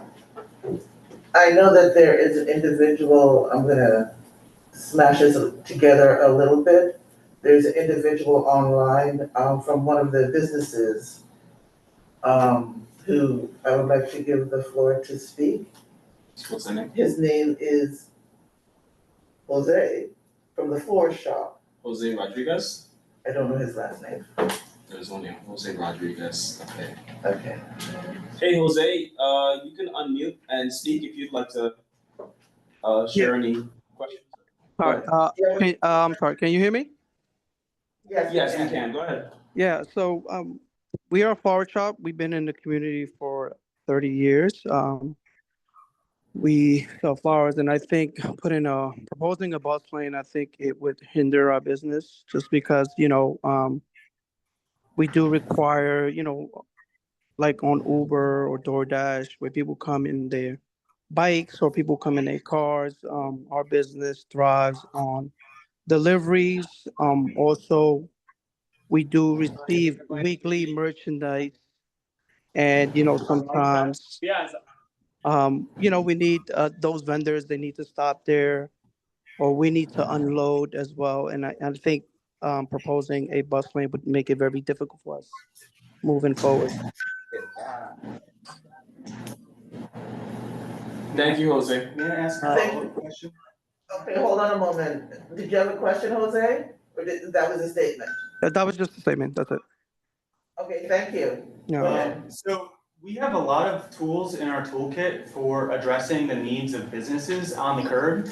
Are you aware of what the curb regulation in front of your flower shop is currently? And is it serving your needs? I'm sorry, no. Okay, thank you, Jose. I appreciate it. All right. Jose, what's the location of your flower shop? It's 232 East 116th Street. 232 East 116th Street. Okay, awesome. You want to see if you can get his contact information? Sure. Okay, Jose. So we'll share our DOT rep's contact information with you, and they can definitely, with Raphael, excellent, and definitely talk you through like tools and other means that can definitely accommodate your business. Okay, great. Thank you. Thank you, Jose. Thank you, Jose. I'm going to add to the voice of many of the businesses on 116th Street that will be affected by a bus lane. There's so many, and my vice chair, thankfully, because I did not have the time to do so, went to businesses all up 116th corridor in East Harlem specifically, and all of them that are here were against it. The reasons that I know why is that it would change the culture of 116th Street.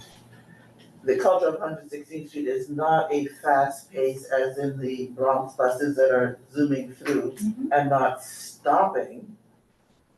There's only 2 Manhattan buses that are actually stopping and starting at 116th Street. The rest of them are the Bronx and just, how many of those people are just using it as a highway?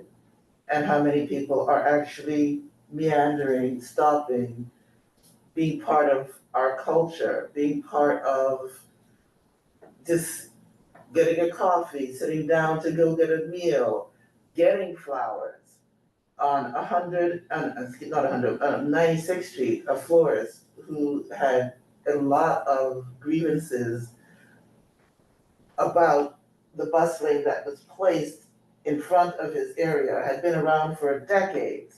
And he was saying that this is damaging his business. He has gone out of business recently. I do not want a generic 116th Street to happen like what happened or is still happening on 125th Street with the bus lane that have, I mean, the transformation it's incredible in a bad way. I don't want the same thing to happen in a bad way on 116th Street, where things get so fast that the people are left behind. The people that actually live here are left behind. Do you mind if I respond to that? In a moment. Based on this, and we have 3 pages here of people, and I can offer this to you. It's actually online as well. I can share a digital copy. Thank you. That it's just, they don't want it because it will hurt their businesses. The daylighting, the things for pedestrian safety is wonderful. Having the trees and the resilience and all of those tools, that part of the toolkit are wonderful. Having a bus lane where things are going faster, that's not wanted by a large amount of people. Just a second. Do we have virtually any people that are online with businesses as well still? I don't know if this person's a business, this is just an attendee, Tiffany Foster, that's her hand raised. Tiffany Foster, are you a business owner or a member of the 116th community? I am not a business. I do not live on 116th Street, but I wanted to just kind of speak to what you all are talking about, because I do live in the area, if I can. Go ahead. Go ahead, Tiffany. You have the floor, Tiffany, go ahead. Okay, thank you. All right, thank you. State your So, name and your full name, okay, Tiffany? so I think it's the delayed thing. Yes, delayed. I am Tiffany Foster. Yes, thank you. Go ahead, Tiffany. All right. I just want to say, I think Ms. Sanders had mentioned some concerns, and everything that she said, I do agree with, and you too, the chairperson, the makeup. With all of these changes, it seems as though the concerns of the people who actually live here are never taken into consideration of how it changes our community. And I just want to commend this community board for all, this is my second meeting. I just moved to this side of town, born and raised in Harlem all my life, but I was on the west side. And this is my second meeting with this community board. And I'm going to say I'm pleased to hear how this committee and the committee from yesterday advocated for this community as far as regarding the changes that are being proposed that will negatively impact us, because we already see what's going on in our communities that are not always beneficial to the people who are born, raised, live here. Thank you. I just wanted to say that. Thank you, Tiffany. And may your name, please? Diana. And your Narasavan. Hi, my name is Diana Narasavan. I own a business on 160th Street, and I also used to live on 160th Street for probably 23 years. I grew up here. I used to take the M160 bus to go to college. And so I know the route. I know how fast they move, how the stops are. And I still use the M116 bus. And making it a bus thing will affect not only businesses, that will also affect churches, it will also affect funeral homes that are on 116th Street. And especially the community that live on 160th Street. Why? Because they use the services from the businesses, they attend those churches, they use the funeral homes in the area. So this will affect them in a very bad way. There are also people that come from outside East Harlem to the churches to shop in the area, to attend funerals, and they just do it because they like East Harlem. And adding a bus lane will make it difficult for them to attend any of them. The other situation that you mentioned, that there will be cars parked at the bus stops. Like I grew up here, I walk 116th Street a lot. Like every day, I have my business here and I love walking. So I'll be walking and it's very rarely to see a car parked at the bus stop on 116th Street. It will be very rare to see that compared to other places like 125th, that you always, anytime you go there, that you always see a car. Or if you go to the Bronx on 149th Street, you always see a car at a bus stop. On 160th Street, it will be very rarely to see that. I really think if you want to make a change, it will be adding probably a longer bus. Why? Because like you mentioned, the first stop on Pleasant Avenue, there are like 3 schools over there. It's a small bus. The bus gets crowded one time. The people that are shopping at the mall wouldn't be able to get into the bus and will have to wait probably 30 more minutes for the next bus to come in. So I think adding a bigger bus will make it better for everyone in the community and everyone visiting the community. So moving the bus stops that you mentioned, that'll be also a good idea. It will probably create like, why would a bus stop on one side and then as it turns around, stop again another 5 minutes? It makes no sense, and I think that will be saving time if that's your concern. Also adding shelters for the bus stops, that would be a really good idea to have because we don't have that many on 160th Street, especially on the north side. And lighting also. That would be very good to have lighting at the bus stops. But adding a bus lane wouldn't be a good idea for our community. That'll be everything I have to say. Thank you. Appreciate it, and thank you for coming. Yes, Joe Jones. You know, 116th spans, what is the span of 116th Street, north, south, I mean, east, west? 1.5 miles? I think it's, well, our project area is 2.2 miles, but that includes Manhattan Avenue and Pleasant Avenue. So probably like 1 3/4 miles.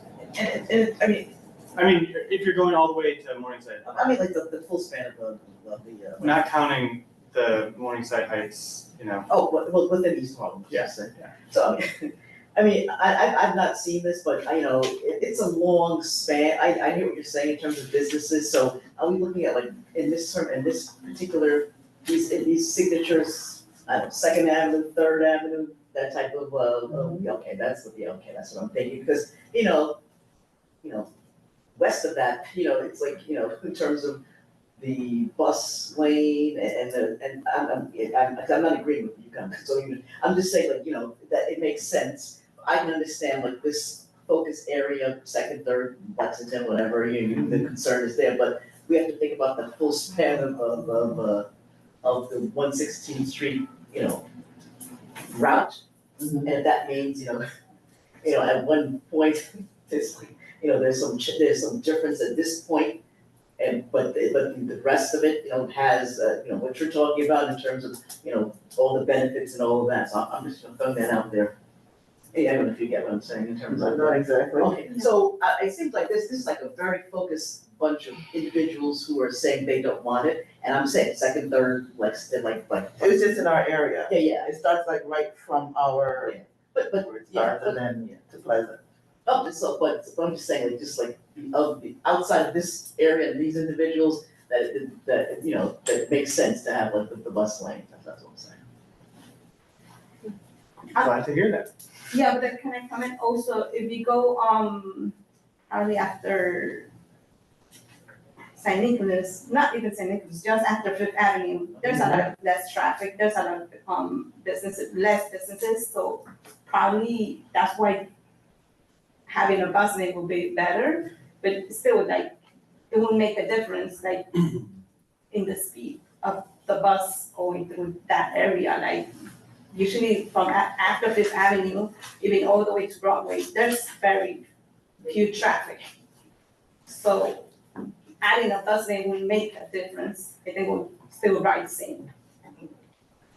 I do have a question on the use of the timing of a bus lane.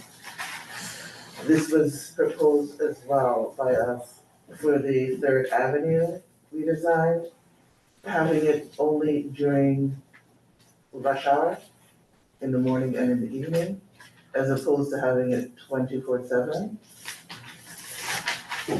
That was definitely proposed, because it makes no sense to have it 24/7. Would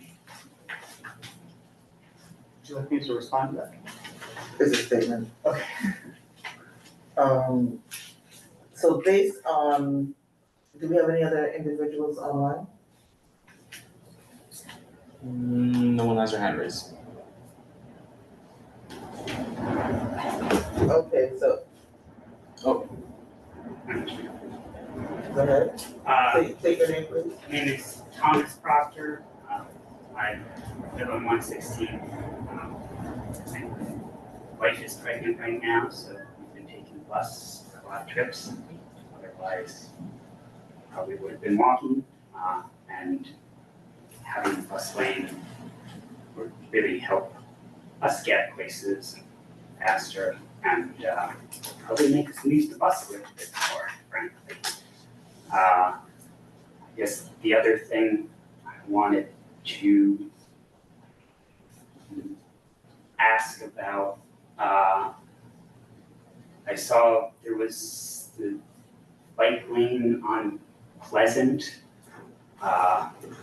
Where does that end going south? So this really traces the bike lane. That's the bike lane, correct? Right. So this really traces the route of the M116 bus, which starts at East 120th and then makes a right turn. So we were really focused on that corridor between 116th Street and 120th Street. So these bike lanes would only go from 120th to 116th Street. Yes. So Thomas Jefferson Park and access to the east side Esplanade is like 2 blocks south there. And imagine that would be useful and used. That was given, I know. I do exactly that route for accessing the east side Esplanade. And, That's at 114th Street? It's 114, 116. So that's something that we can take into consideration. I mean, when we put in infrastructure, one thing we hear is that we want it to connect us to places. So that's something that we can look at and then get back to see if that's. Yeah, how many accidents happen in the bike lane? Because this is a dangerous lane, bike lane. Which one? Because sometimes any of them, because they come so fast, all of a sudden they're they're not there, then you look and then they're there. And they don't beep beep or horn or anything like that. The bike lane is not as safe as you're proposing to everybody that this is the way to go. So this this connection in the. Do you mind if I actually? Yeah, if you don't mind. So let me just share. Think about something. So the Pleasant Avenue bike lane, we're not really envisioning it to be the kind of Second Avenue bike lane that you might be familiar with. We kind of have been doing a lot of site visits on Pleasant Avenue and observing, and it's really a pleasant avenue. Like I gotta say, there's 2 community gardens, there's a playground, you got schools, you got Wagner houses. It's just like chill. And so because of how the network is constructed, you, as this gentleman said, you've got the park here that kind of stops traffic. So it's not, people aren't using this as like an access point like Second Avenue. So we anticipate the tenor of the street to be a little bit different, kind of similar to what it is now. I was on Pleasant Avenue just before this meeting, and I saw this guy with 2 grocery bags on his bike, and not wearing a helmet. This guy must have been, I don't know, middle aged, and he was just biking down Pleasant, taking his good old time in like this beach cruiser kind of bike.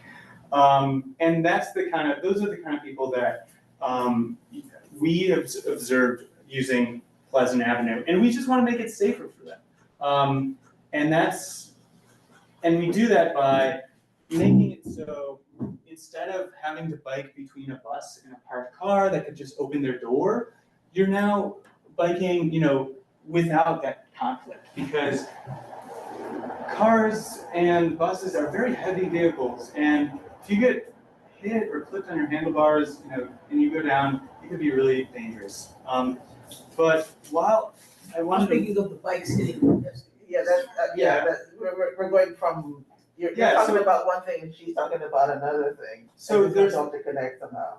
In general, bike lanes are the safest toolkit item we have, and that's because we're just preventing injuries overall by separating the modes. But what you bring up is very valid, and I don't want to diminish that. And that's something that we're looking at to see how can we make dedicated space for pedestrians.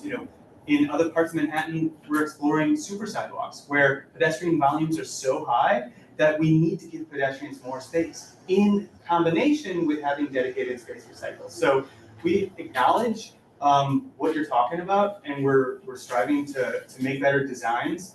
So if there are particular areas that you're finding problems, we've got a great team here at the Manhattan Borough Commissioner's Office, and we'll look at that. And can I also just ask for the NYPD data though? Does it specify like the location of the injuries? I know we can't speak to it at this very moment, but that's something that if it is available, we're always happy to say, this is how you can find this information, and also get the pinpoint data value that you're looking for. So there's this great website, I think it's called vzv.nyc. It's the Vision Zero website, and you can get highly tuned details on crashes, injuries, statistics, and you'll see that of the whole possibility of injuries, the ones that involve motor vehicles end with more severe injuries, more hospitalizations, and tragic consequences. Okay, hold on a second. Wanda has her hand raised. Wanda, you have the floor. Oh, thank you. I just wanted to say, I noticed that in Midtown, there has been bike traffic lights installed. And I just wanted to ask the question whether or not those traffic lights for the bikes are going to be installed in our neighborhood as well. So that's a great question. At this moment, these bike lanes, we weren't anticipating incorporating bike signals. Signal installation is a large process, but that's something that we can explore. Do you like those bike lane. Please do. Bike lanes? You do. Please Yeah, do. We I know. need that. We need those traffic lights for the bikes.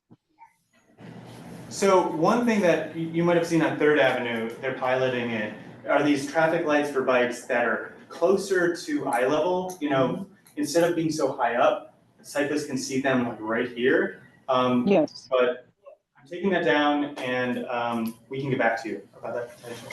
Thank you. Okay, Valerie? You got a follow-up question? No. Okay. Okay, being that we did not take a position with the redesign of Third Avenue at an earlier time, we wanted to, I and the rest of the group committee want to take a position so that we don't feel that things are getting too far ahead of us. Would anyone here like to make a motion for or against the redesign as it is presently presented to us? Online or in this room? 116 or For the third? East 116 corridor as it is now. And yes beforehand. May I just say that, you know, we're really trying to make this project as a collaboration, and we want to take your feedback in. You know, we've intentionally tried to structure this so that we give you a flavor of the toolkit items we're thinking about, but we want to have some time to be able to amend. We've heard a lot of feedback tonight. We've heard about traffic lights on Pleasant Avenue and 120th Street. We've heard about congestion and concern that businesses aren't going to be served by the bus lanes. We've heard that, you know, currently bikes kind of impact deliveries. You know, one thing we've heard externally is also that there's a lot of bikes on the sidewalk, locked to tree guards, congesting the pedestrian right of way. We want to try to see if we can address that as well. We've heard that, you know, we don't want to change the culture of 116th Street, that we don't want to become a generic thing, kind of streetscape. And you referenced 125th Street. I'll just note that this is not a zoning change. The 125th Street zoning is completely different. It's high density. It's, you know, we're not trying to make this. What we find is that the majority of people get around East Harlem, the 83% who don't own cars, they get around by public transit, walking, and biking. We want to make that easier. So Thank I know you. you're about to take a vote, but just Thank you. please, we'll try I to know that consider it. you, Chow, Ms. Chow? Jamie Chow, right? Yes. Okay, go ahead. I just want to emphasize that most of the people riding the buses in this area are riding the local buses, and only a small portion are express bus riders. But then the BXM buses also serve the neighborhood by dropping off customers at 2nd Avenue and 121st Street, and also they also pick up customers on 3rd Avenue and 120th Street. So it does serve the area, but again, just wanted to emphasize that most of the bus riders are riding the local routes. And then that's 24,000 through the corridor. Thank you. Christina Johnson? I can make the motion now. And I have a question. Yeah. Did you? No, Okay, she didn't want to make the motion. Go ahead. I have nothing to say. I thought you asked me if I had anything else to say. No, I thought you were gonna make a motion, so I thought Luke said that he wanted to make some more changes. Yeah, we want to come back to you after feedback. And Yes, I do also you want want to to talk take a about the position one. right now, or do you want to start? I want to talk about the 120th intersection.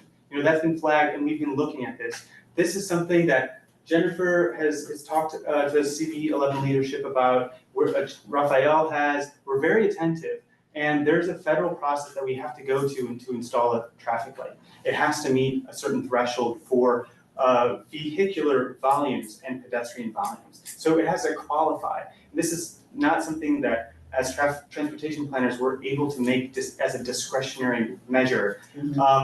But one thing we've heard is that that intersection is dangerous, and we want to try to make it safer. But traffic signals aren't the only thing, and I want to clarify that we are proposing this with our signals unit to analyze it, to see if it's feasible. But there are other tools in our toolkit that we want to come to you with to see about, you know, can we make the turns slower? Can we make the crossing distances for pedestrians easier? There's a large channelized space on the north side of 120th, right outside Wagner Houses, and that's all area that is not safe to cross. We want to try to make that pedestrian space. So we hear you loud and clear, and we want to answer you, and we want to come back with a proposal that you will want and that will meet your needs. And so that's what I'm just going to say.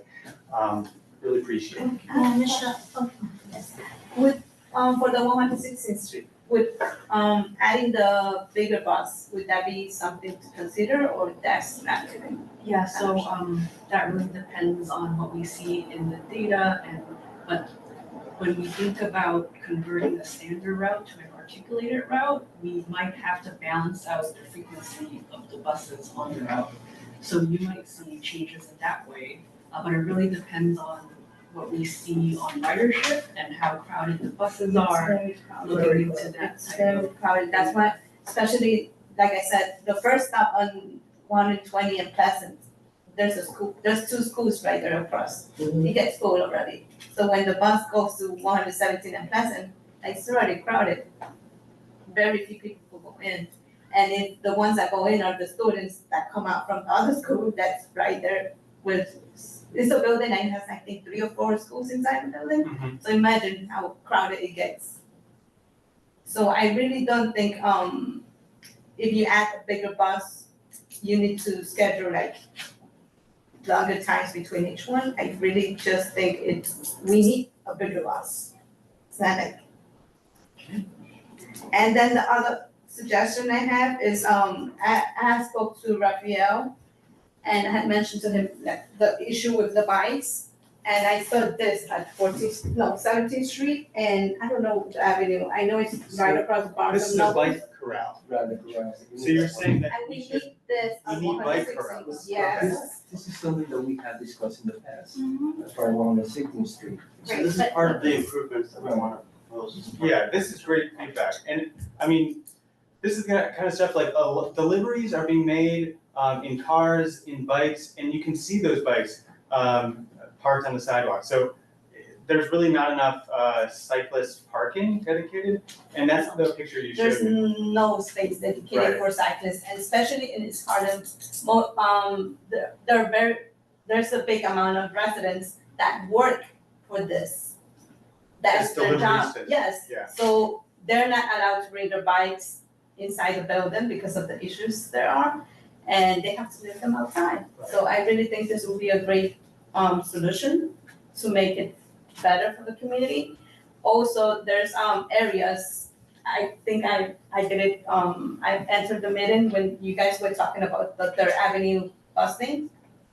On Third Avenue on 116th Street by Wendy's, I think that would be a great suggestion to have, because there's a lot of bikes of people waiting for a delivery to come out, and they'll be just parked on the sidewalk or parked on the street, and the bus comes on that side. The M101, the You said M103. at Third Avenue, Yes, 116th? Third Avenue, 116th Street, on the southeast corner of Wendy's. And then the other suggestion was, I think it was 108, 109. Oh no, by McDonald's on 104. This, that might be a little bit outside of our That's also scope, but Third that's something Avenue. that, Raphael, we can take back to our street furniture unit to propose. 104th and what? Third Avenue, outside McDonald's. Why? Because there's also a lot of people waiting for a delivery to come out, and they'll be parked on the sidewalk, they'll be parked on the street. Yeah. So I think it's dangerous for them to be on the street, and it's unsafe for people walking on the sidewalk, so I think that'll be a great solution for them. and for everybody in the community. Thank you. Julie Jones? So Luke, is it? Yes. So we made a motion earlier about 120th and Pleasant, and you started to talk about this, but DOT said it doesn't meet the metrics. So I like to flush that out, what you mean by metrics, and you would start to say something about that, so. Yeah, And I'm happy to. Okay, if you wanna, Yeah. yeah. Absolutely, and I don't know, like, was that in a letter that maybe former Borough Commissioner Pinkar sent? No, they just made this motion at the beginning. No, The that, I Oh. understand the motion, but Jules is saying that we said it didn't meet the metrics, so I had mentioned to Michelle and others, before, and I think at the pre-meeting, that there are federal standards for any stop controls to be installed, right? For 120th and Pleasant, it sounded like DOT may have already taken a look and made a determination at some point in the past, right? That's what I'm hearing. And I just heard about it this week, so I wanna take a look and to see when that inspection was and what exactly like federal standards and whatever it didn't. So I'm happy. Can one see these federal standards? Yeah, they're listed online, like It's it's the publicly MUTCD. It's the, it's called the MUTCD, and you're looking for different warrants, signal warrants. And there are these pie charts that you can, or graphs that you can get, where it shows where it meets that warrant. Michelle, we can send this to the board and share it. It's also on the for DOT reference. website. In the meantime, can a, speed bump, any of the other things that don't need a, So we looked at this, and at the southwest corner of 120th Street in Pleasant, there's a storm drain. And with speed bumps and speed humps, it affects, as you can imagine, the way water travels throughout the street. And so, I'm not an engineer, but I've seen that we don't cite those speed humps on top of those storm drains. no? So, but my other question is that, because, and we can't put speed humps where there is a bus lane, or bus route. So that turn from that southbound turn from 120th Street here, we can't put a speed hump, that would make the bus riders go like this. But there are speed cushions that we could, but the odd thing is that the way the bus is at the curb at 120th and it turns, it's something we're looking into, but yeah, I think one way that we can really increase safety is by creating those daylighting pedestrian curb extensions. We can drop, with the maintenance partner, planters, which could beautify the corner. We can also drop granite blocks, which provide physical protection for cyclists. And those things we've noticed really help to slow down those turns. But my other question is, are people speeding? Do you find that people are speeding from the westbound on 120th Street, or are people, where is the issue coming from? Are they going northbound and speeding left, or am I right? Does anyone else want to talk about this? I think it's mostly just the volume of people, and people are just getting to a state where they're not really stopping at red lights as much as they should. Like people are just going like through the lights. Maybe Donna said something. 120 and Pleasant, You mean stop signs?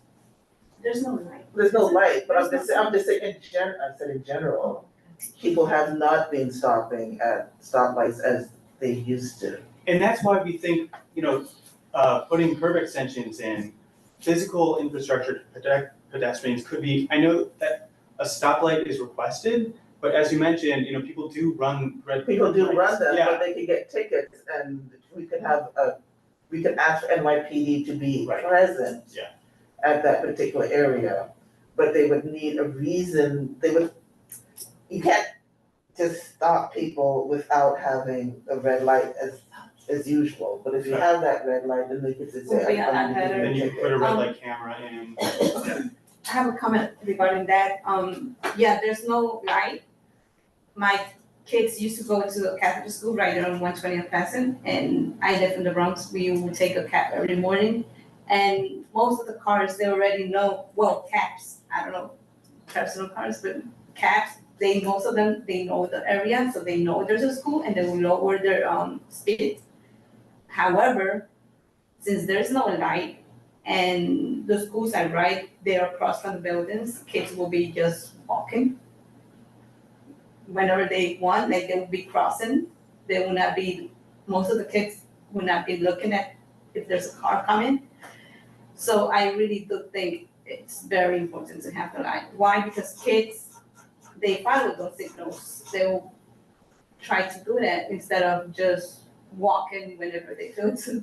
And both of the schools are from Head Start to 8th grade. So I really think it's really important to have the light there. It's clear that there's, interest and support for that, but I defer to Michelle for next steps. Dawn is on, you have the floor, you said? No, Dawn doesn't have anything, doesn't have a hand raised. I'm ready to vote, but my mind is not, clear enough to make a okay. motion. Okay, thank you, Dawn. We did not make a motion as yet. And the motion being made tonight would be more so not to negate all points, but at this point, to make a stance. Christina?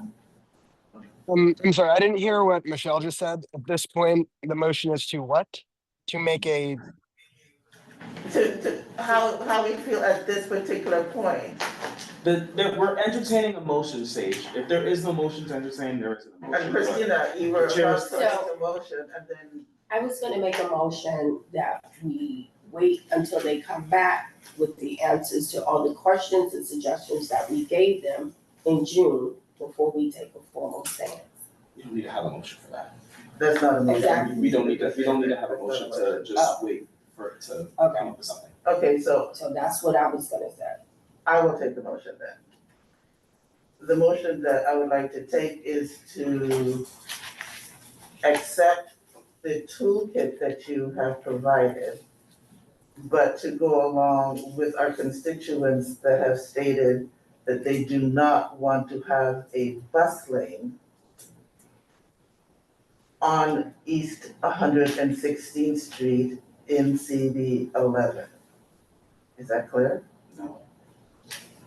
Okay. Restated. We, as CB11, Public Safety and Transportation, I would like to make a motion to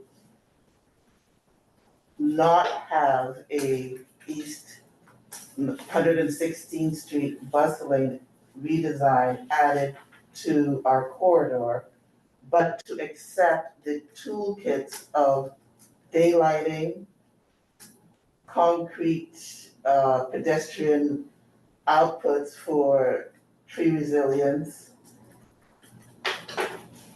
and the rest of the tool bag. I don't wanna name every single one, but to have those toolkits added because they are safety and great for our Michelle, neighborhood. that is a lot of motions. Can you condense that, please? We're gonna come back. Condense it. To accept the toolkits provided at this point from the DOT, but to reject the implementation of a bus lane on East 116th Street corridor within CB11. Is that shorter? More concise? Give me 1 second.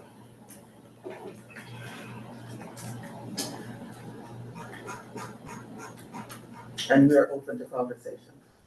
We have to make it like a clear motion first. So I have right now, Michelle Wilshire Clement made a motion to not support the installation of a bus priority lane along East 116th Street from Pleasant Avenue to Fifth Avenue. So we're clear about our jurisdiction. While supporting, accepting. Toolkit? Like daylighting? So here's the. So all of these. Okay. The offset, I wrote them down, but that's it. The removal of the, some bus stops that are too close together.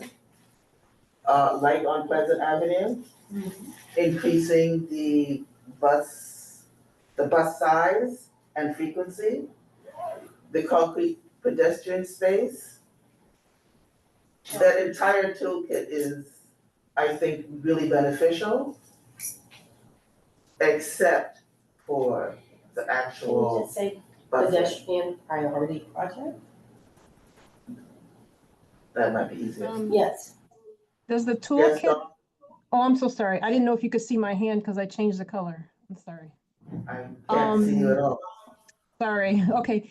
Does the toolkit include the motorcycle lanes? Because I don't No. agree with the e-bike lanes being part of the toolkit. That's what I was gonna say. No, that's not part of the toolkit. Okay, thank you. Parking protected bike lanes, do you mean just regular cyclist lanes, not motorcycle? Well, I don't know. I mean, I'm usually dodging an e-bike or a motorcycle, so call it what you want to call it. They're called bike lanes, but okay. Yeah, but that's only on Pleasant Avenue. Thank you. No. I don't vote for bike lanes. I don't vote for bike lanes. They're not enforced as bike lanes. They become motorcycle lanes and no one's enforcing them. And I just heard that you're not even going to put a signal on the bike lanes, which is being done in other communities that are more valued. So that's, I just want to be clear. Yeah, we haven't ruled anything out. We're still evaluating, Michelle, and just to clarify too, for the resolution that you write tonight, in addition to all the notes, we do hope for like the specific feedback for the agency to continue to develop and review for our return and Like I said, the conversation is still open. However, the whole idea of the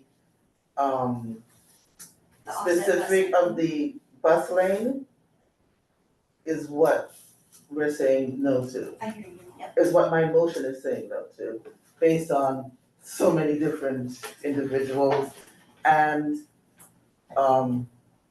businesses. Thank you.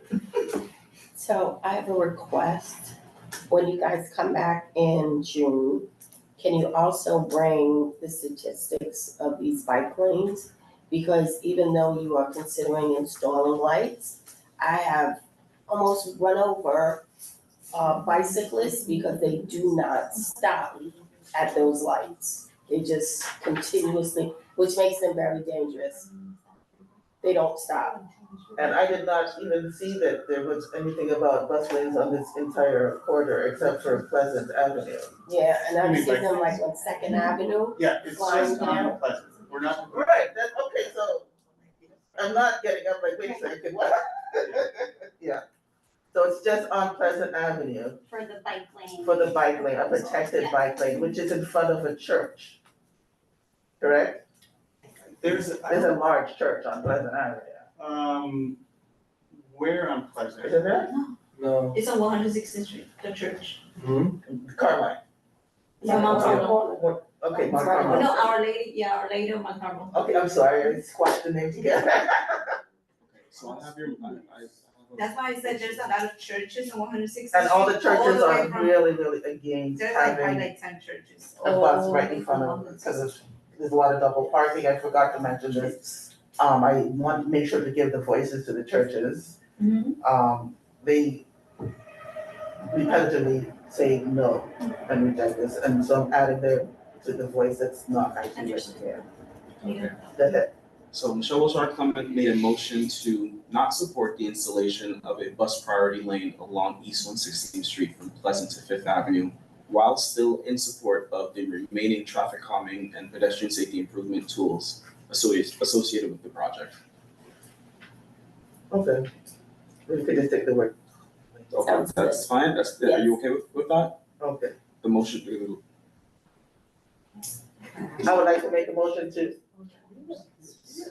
What let's is keep this? the jump signal. So basically, what I hope to, if this motion passed and if this letter has to be written, that we're basically just gonna state that, everything here in the toolkit except the offset bus lane. Okay, but you like the Q jump signal? Is that something you like? Yeah, sure. For the Because- buses. Yeah, for the buses. Yes, because that makes them have a little bit of a distance before. Yes. Yeah, so. Get to the bus I, stop, just I that much completely faster. understand, Yeah. and Okay. I've seen it on 96th Street repetitively. I understand all of these things. The only thing I'm a little bit hazy about is how that the bike on Pleasant Avenue would work. I'm not exactly sure, because that was not part of the discussion previously. So that's the only thing that I cannot visualize as in me walk there and see how it would feel. So, Want to take a month to come back? Go ahead, sorry. one thing is, we heard from people that, there's a lot of school children crossing the street from Holy Rosary to the playground on the east side. And what we love about these bike lanes, and the reason they're the number one toolkit item for pedestrian safety, is that we're able to create these pedestrian refuge islands. And we can harden these with like granite blocks. Okay, look, I understand that. And shortens the crossing distance. It's just that the bike lane makes it dangerous for kids. Yes. That's my concern. So Right, and that's the board's perception, so we can certainly continue. it's just, and there's so many kids in that area, I'm just concerned about it. And I think I would like to add to the motion to find another way to make it safer on Pleasant Avenue without a designated bike lane. Is it really necessary to have a So bike lane? what we noticed is that people use smaller vehicles to get their kids home. This is somebody on Pleasant Avenue going from 116th Street northbound, and they've got their kid on their scooter. And they have to contend with no infrastructure at all. They have to contend with being stuck between a bus and a parked car that might open their door. What these bike lanes do, and this is a little bit narrower than this, but this separates those moving cars from the sidewalk. So now where, beforehand, you only have this much space for somebody to swoop in near the sidewalk, now you've got this much space. So we envision this as protection from large motor vehicles. And that's where the safety benefits come a lot. I completely understand what you're saying. I'm just concerned about the amount of children that are, I literally pass by this every day, and I'm seeing kids being trailed with their parents.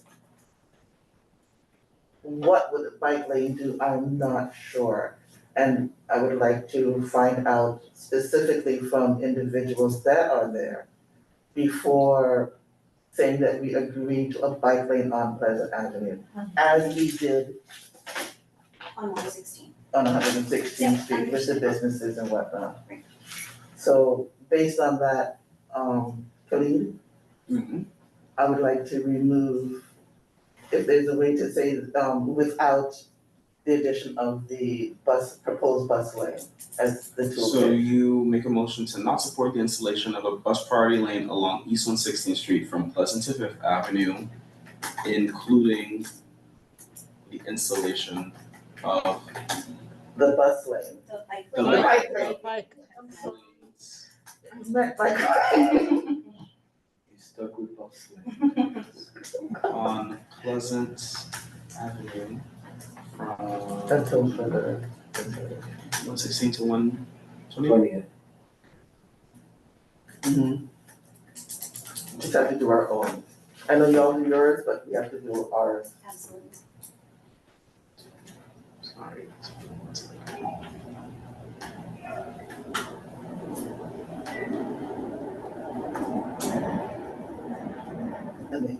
Okay, so I have Michelle Sharpman made a motion to support the installation of to not support the installation of a bus priority lane along East 116th Street from Pleasant to Fifth, including the installation of the bike lanes on Pleasant Avenue from East 116th Street to East 120th Street, while still in support of the remaining traffic calming and pedestrian safety improvement tools associated with the project.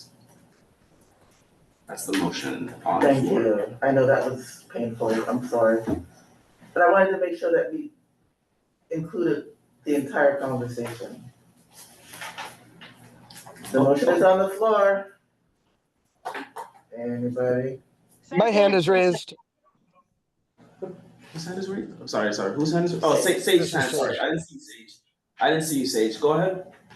Yeah, I just didn't think that what the presenters are asking for was us to make a determination right now. Maybe that's, maybe I'm mistaken, but I thought they were just soliciting feedback on their proposal. And thus I'm not sure it's necessary to make a motion or to, but maybe I'm mistaken about that. I'm not sure. That question is for them. I second the motion.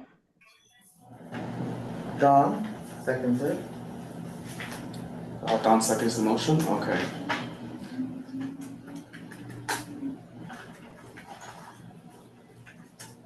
Could the presenters respond to my question? There's a motion on the floor. Aren't we supposed to go through with that motion? Yes, so the conversation up until this point was that yes, the DOT would be coming back next month with an updated proposal, but the discussion was if the committee wanted to take a position at this point, and Michelle has put a motion on the floor. The conversation is not ended. The conversation will continue, but at this time, this is our stance. But do they want us to take a stance? But it's not a matter of if they want to or not. We can, as a committee, we can do that if we'd like. I'm just curious if they want us to do that. Sage, I'm sorry, the motion is on the floor. Okay. Anybody second it? So it was seconded by Don. Don Sanders. Please take a roll call. It's done, right? No. We have to take the roll. Okay. Okay, 1 second, sorry. Okay, just to reiterate, just want to make sure.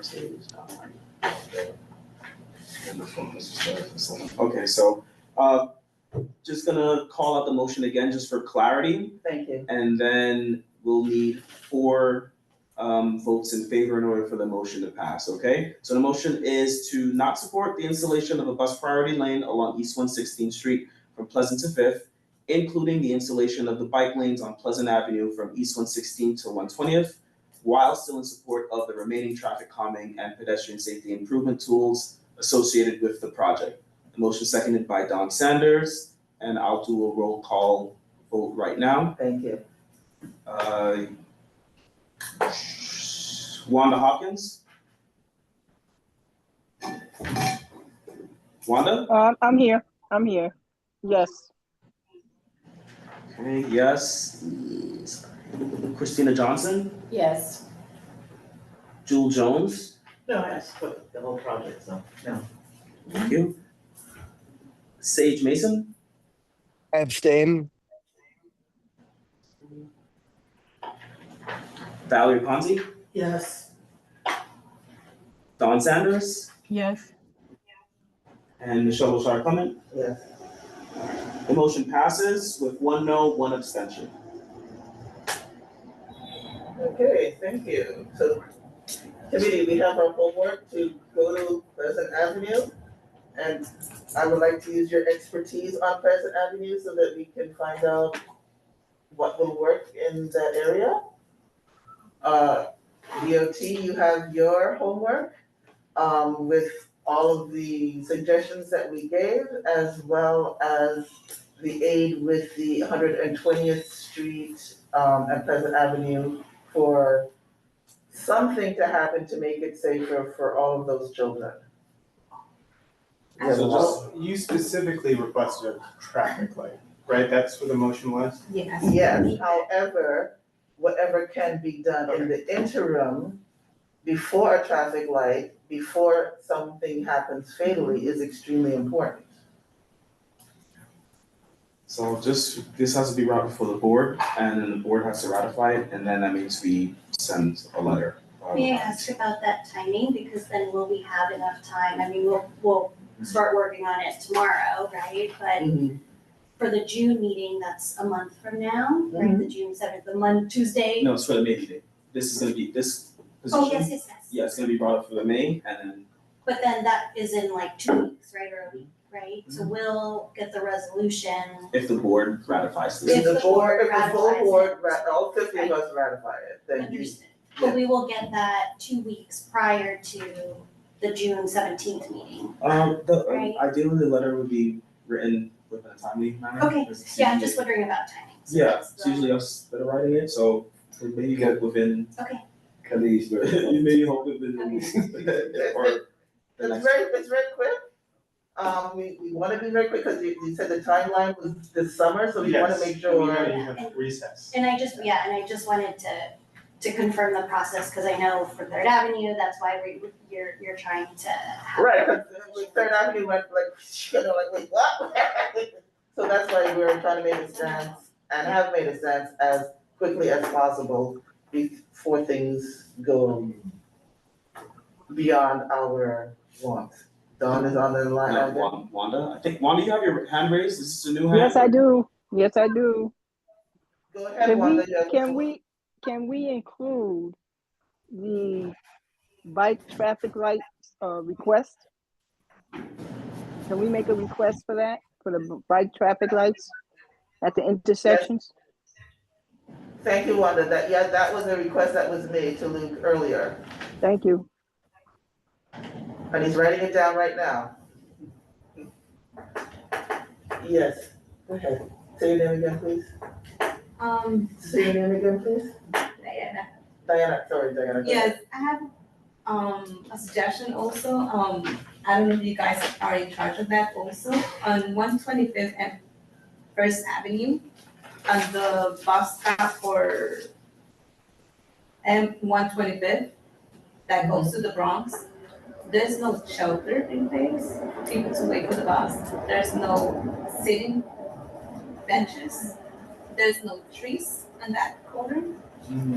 And during the summer, it's really hot to be waiting for the bus. And sometimes the bus would take around 30 minutes to come back. Would there be a way to put shelters, put trees, and make it comfortable for people waiting there? So that intersection is not within the scope of this project, but that's something that you can definitely request. And the Parks Department can install, you can make, although they've changed their siting protocol, but you can also request shelters.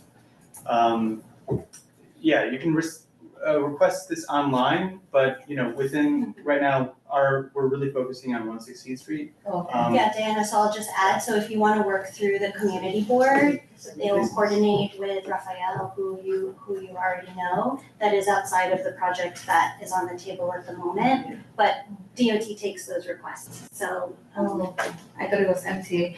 Well, Yes, my contact. It's all in conjunction, but if you can, I wrote it down, but my scribbles can't be read sometimes. So can you send me an email or complete an email? Yes. Yes, all right, okay, very good. So, any other questions on 116th Street? Are we completed, Christina? I'm done, thank you. Okay, I just a second, Luke. Any others online? No.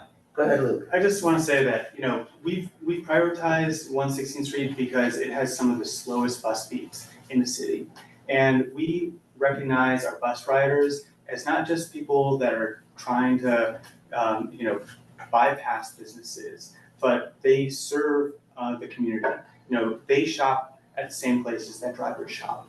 They patron businesses and are assets to our community. We want to make sure that they can get places faster than walking speed.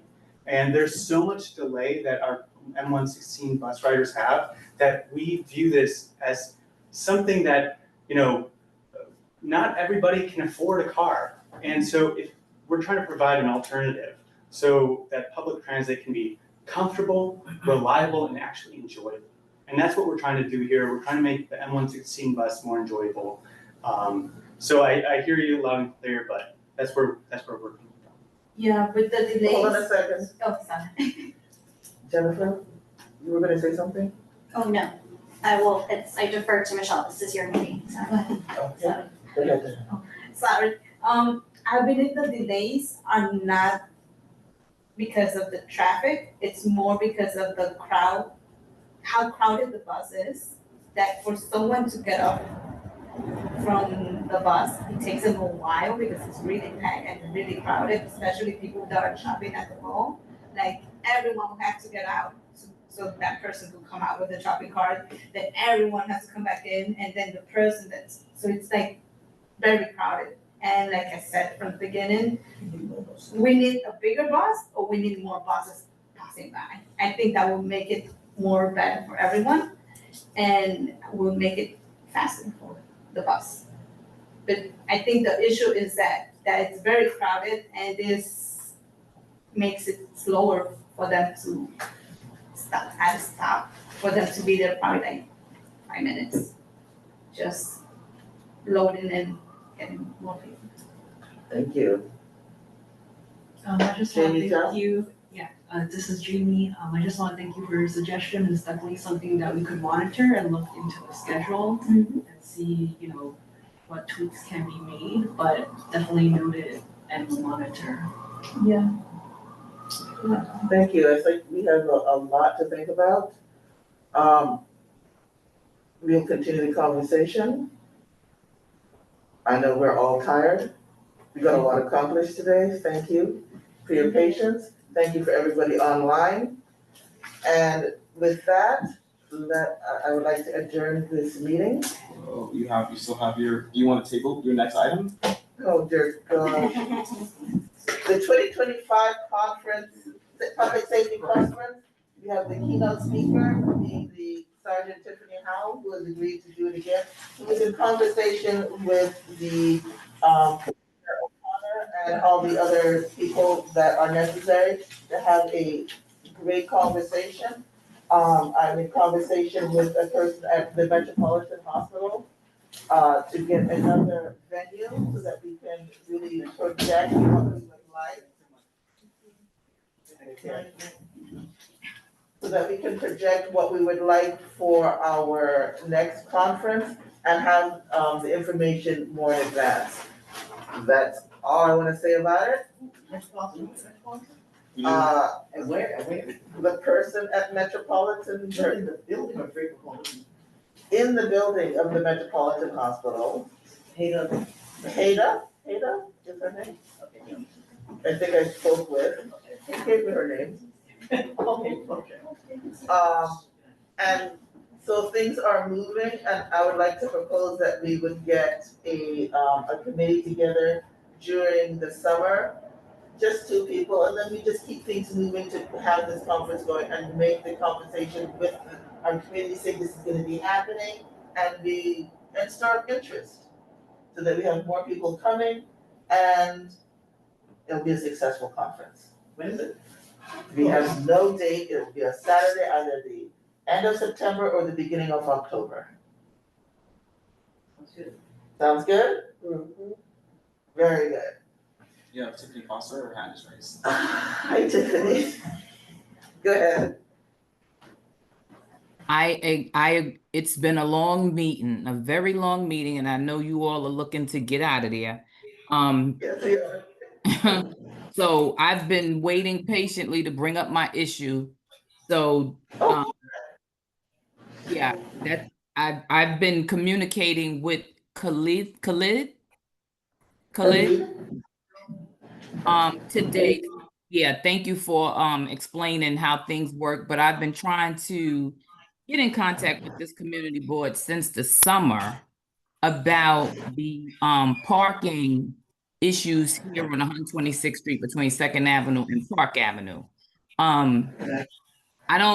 So in light of the time, and like I said, it's been a very long meeting and I don't want to be rushed. I have no issue with waiting till the next meeting to bring this up, which is your June meeting, right? Okay. No, I'm asking, your next meeting is June, right? June 17th? The next meeting is June 17th, it's a Tuesday, not a Thursday. Okay. So how would I go about ensuring that this topic is on your agenda for your June 17th meeting? Just contact Khalid and he'll put it on, he'll add it, the information, and I'll take a look at it and I'll put it on the agenda. He has all of it already. That's why I was attending and waiting patiently because, yeah. I will put it on the agenda. I did not see it here. Is it here?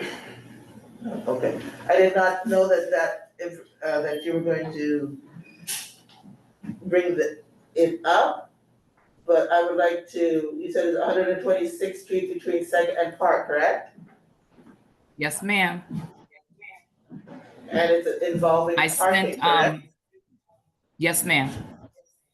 I sent pictures and everything. I copied you in those emails. Okay. Listen, if possible, if it makes it easier, I have no issue with meeting with someone from the committee in person ahead of the June 17th meeting, just so people, you'll have a clearer picture of what I'm talking about or the issue. Sure, I will definitely meet with you prior to the meeting. Just leave your number and. Her information is in the same emails that I sent to you. Yeah, I was getting ready to say all my information is there. I will connect with you prior to that, and so you will be on the agenda for the June meeting, okay? I appreciate it, and everyone get home safely. Thank you. Thank you. Thank you. Thank you. Take care. Thank you. All right. On that, it is now, would like to adjourn the meeting. It is now 9:27. And can you make a roll call, please? Yes. Get us out of here. Wanda Hopkins. Present and good night all. Thank you. Christina Johnson. Good night, present. Sage did leave already. Valerie Ponte. Don Sanders. Good night. You're present. Thank you. And Michelle Wasarka. Present. The meeting is adjourned. Good meeting. Wait.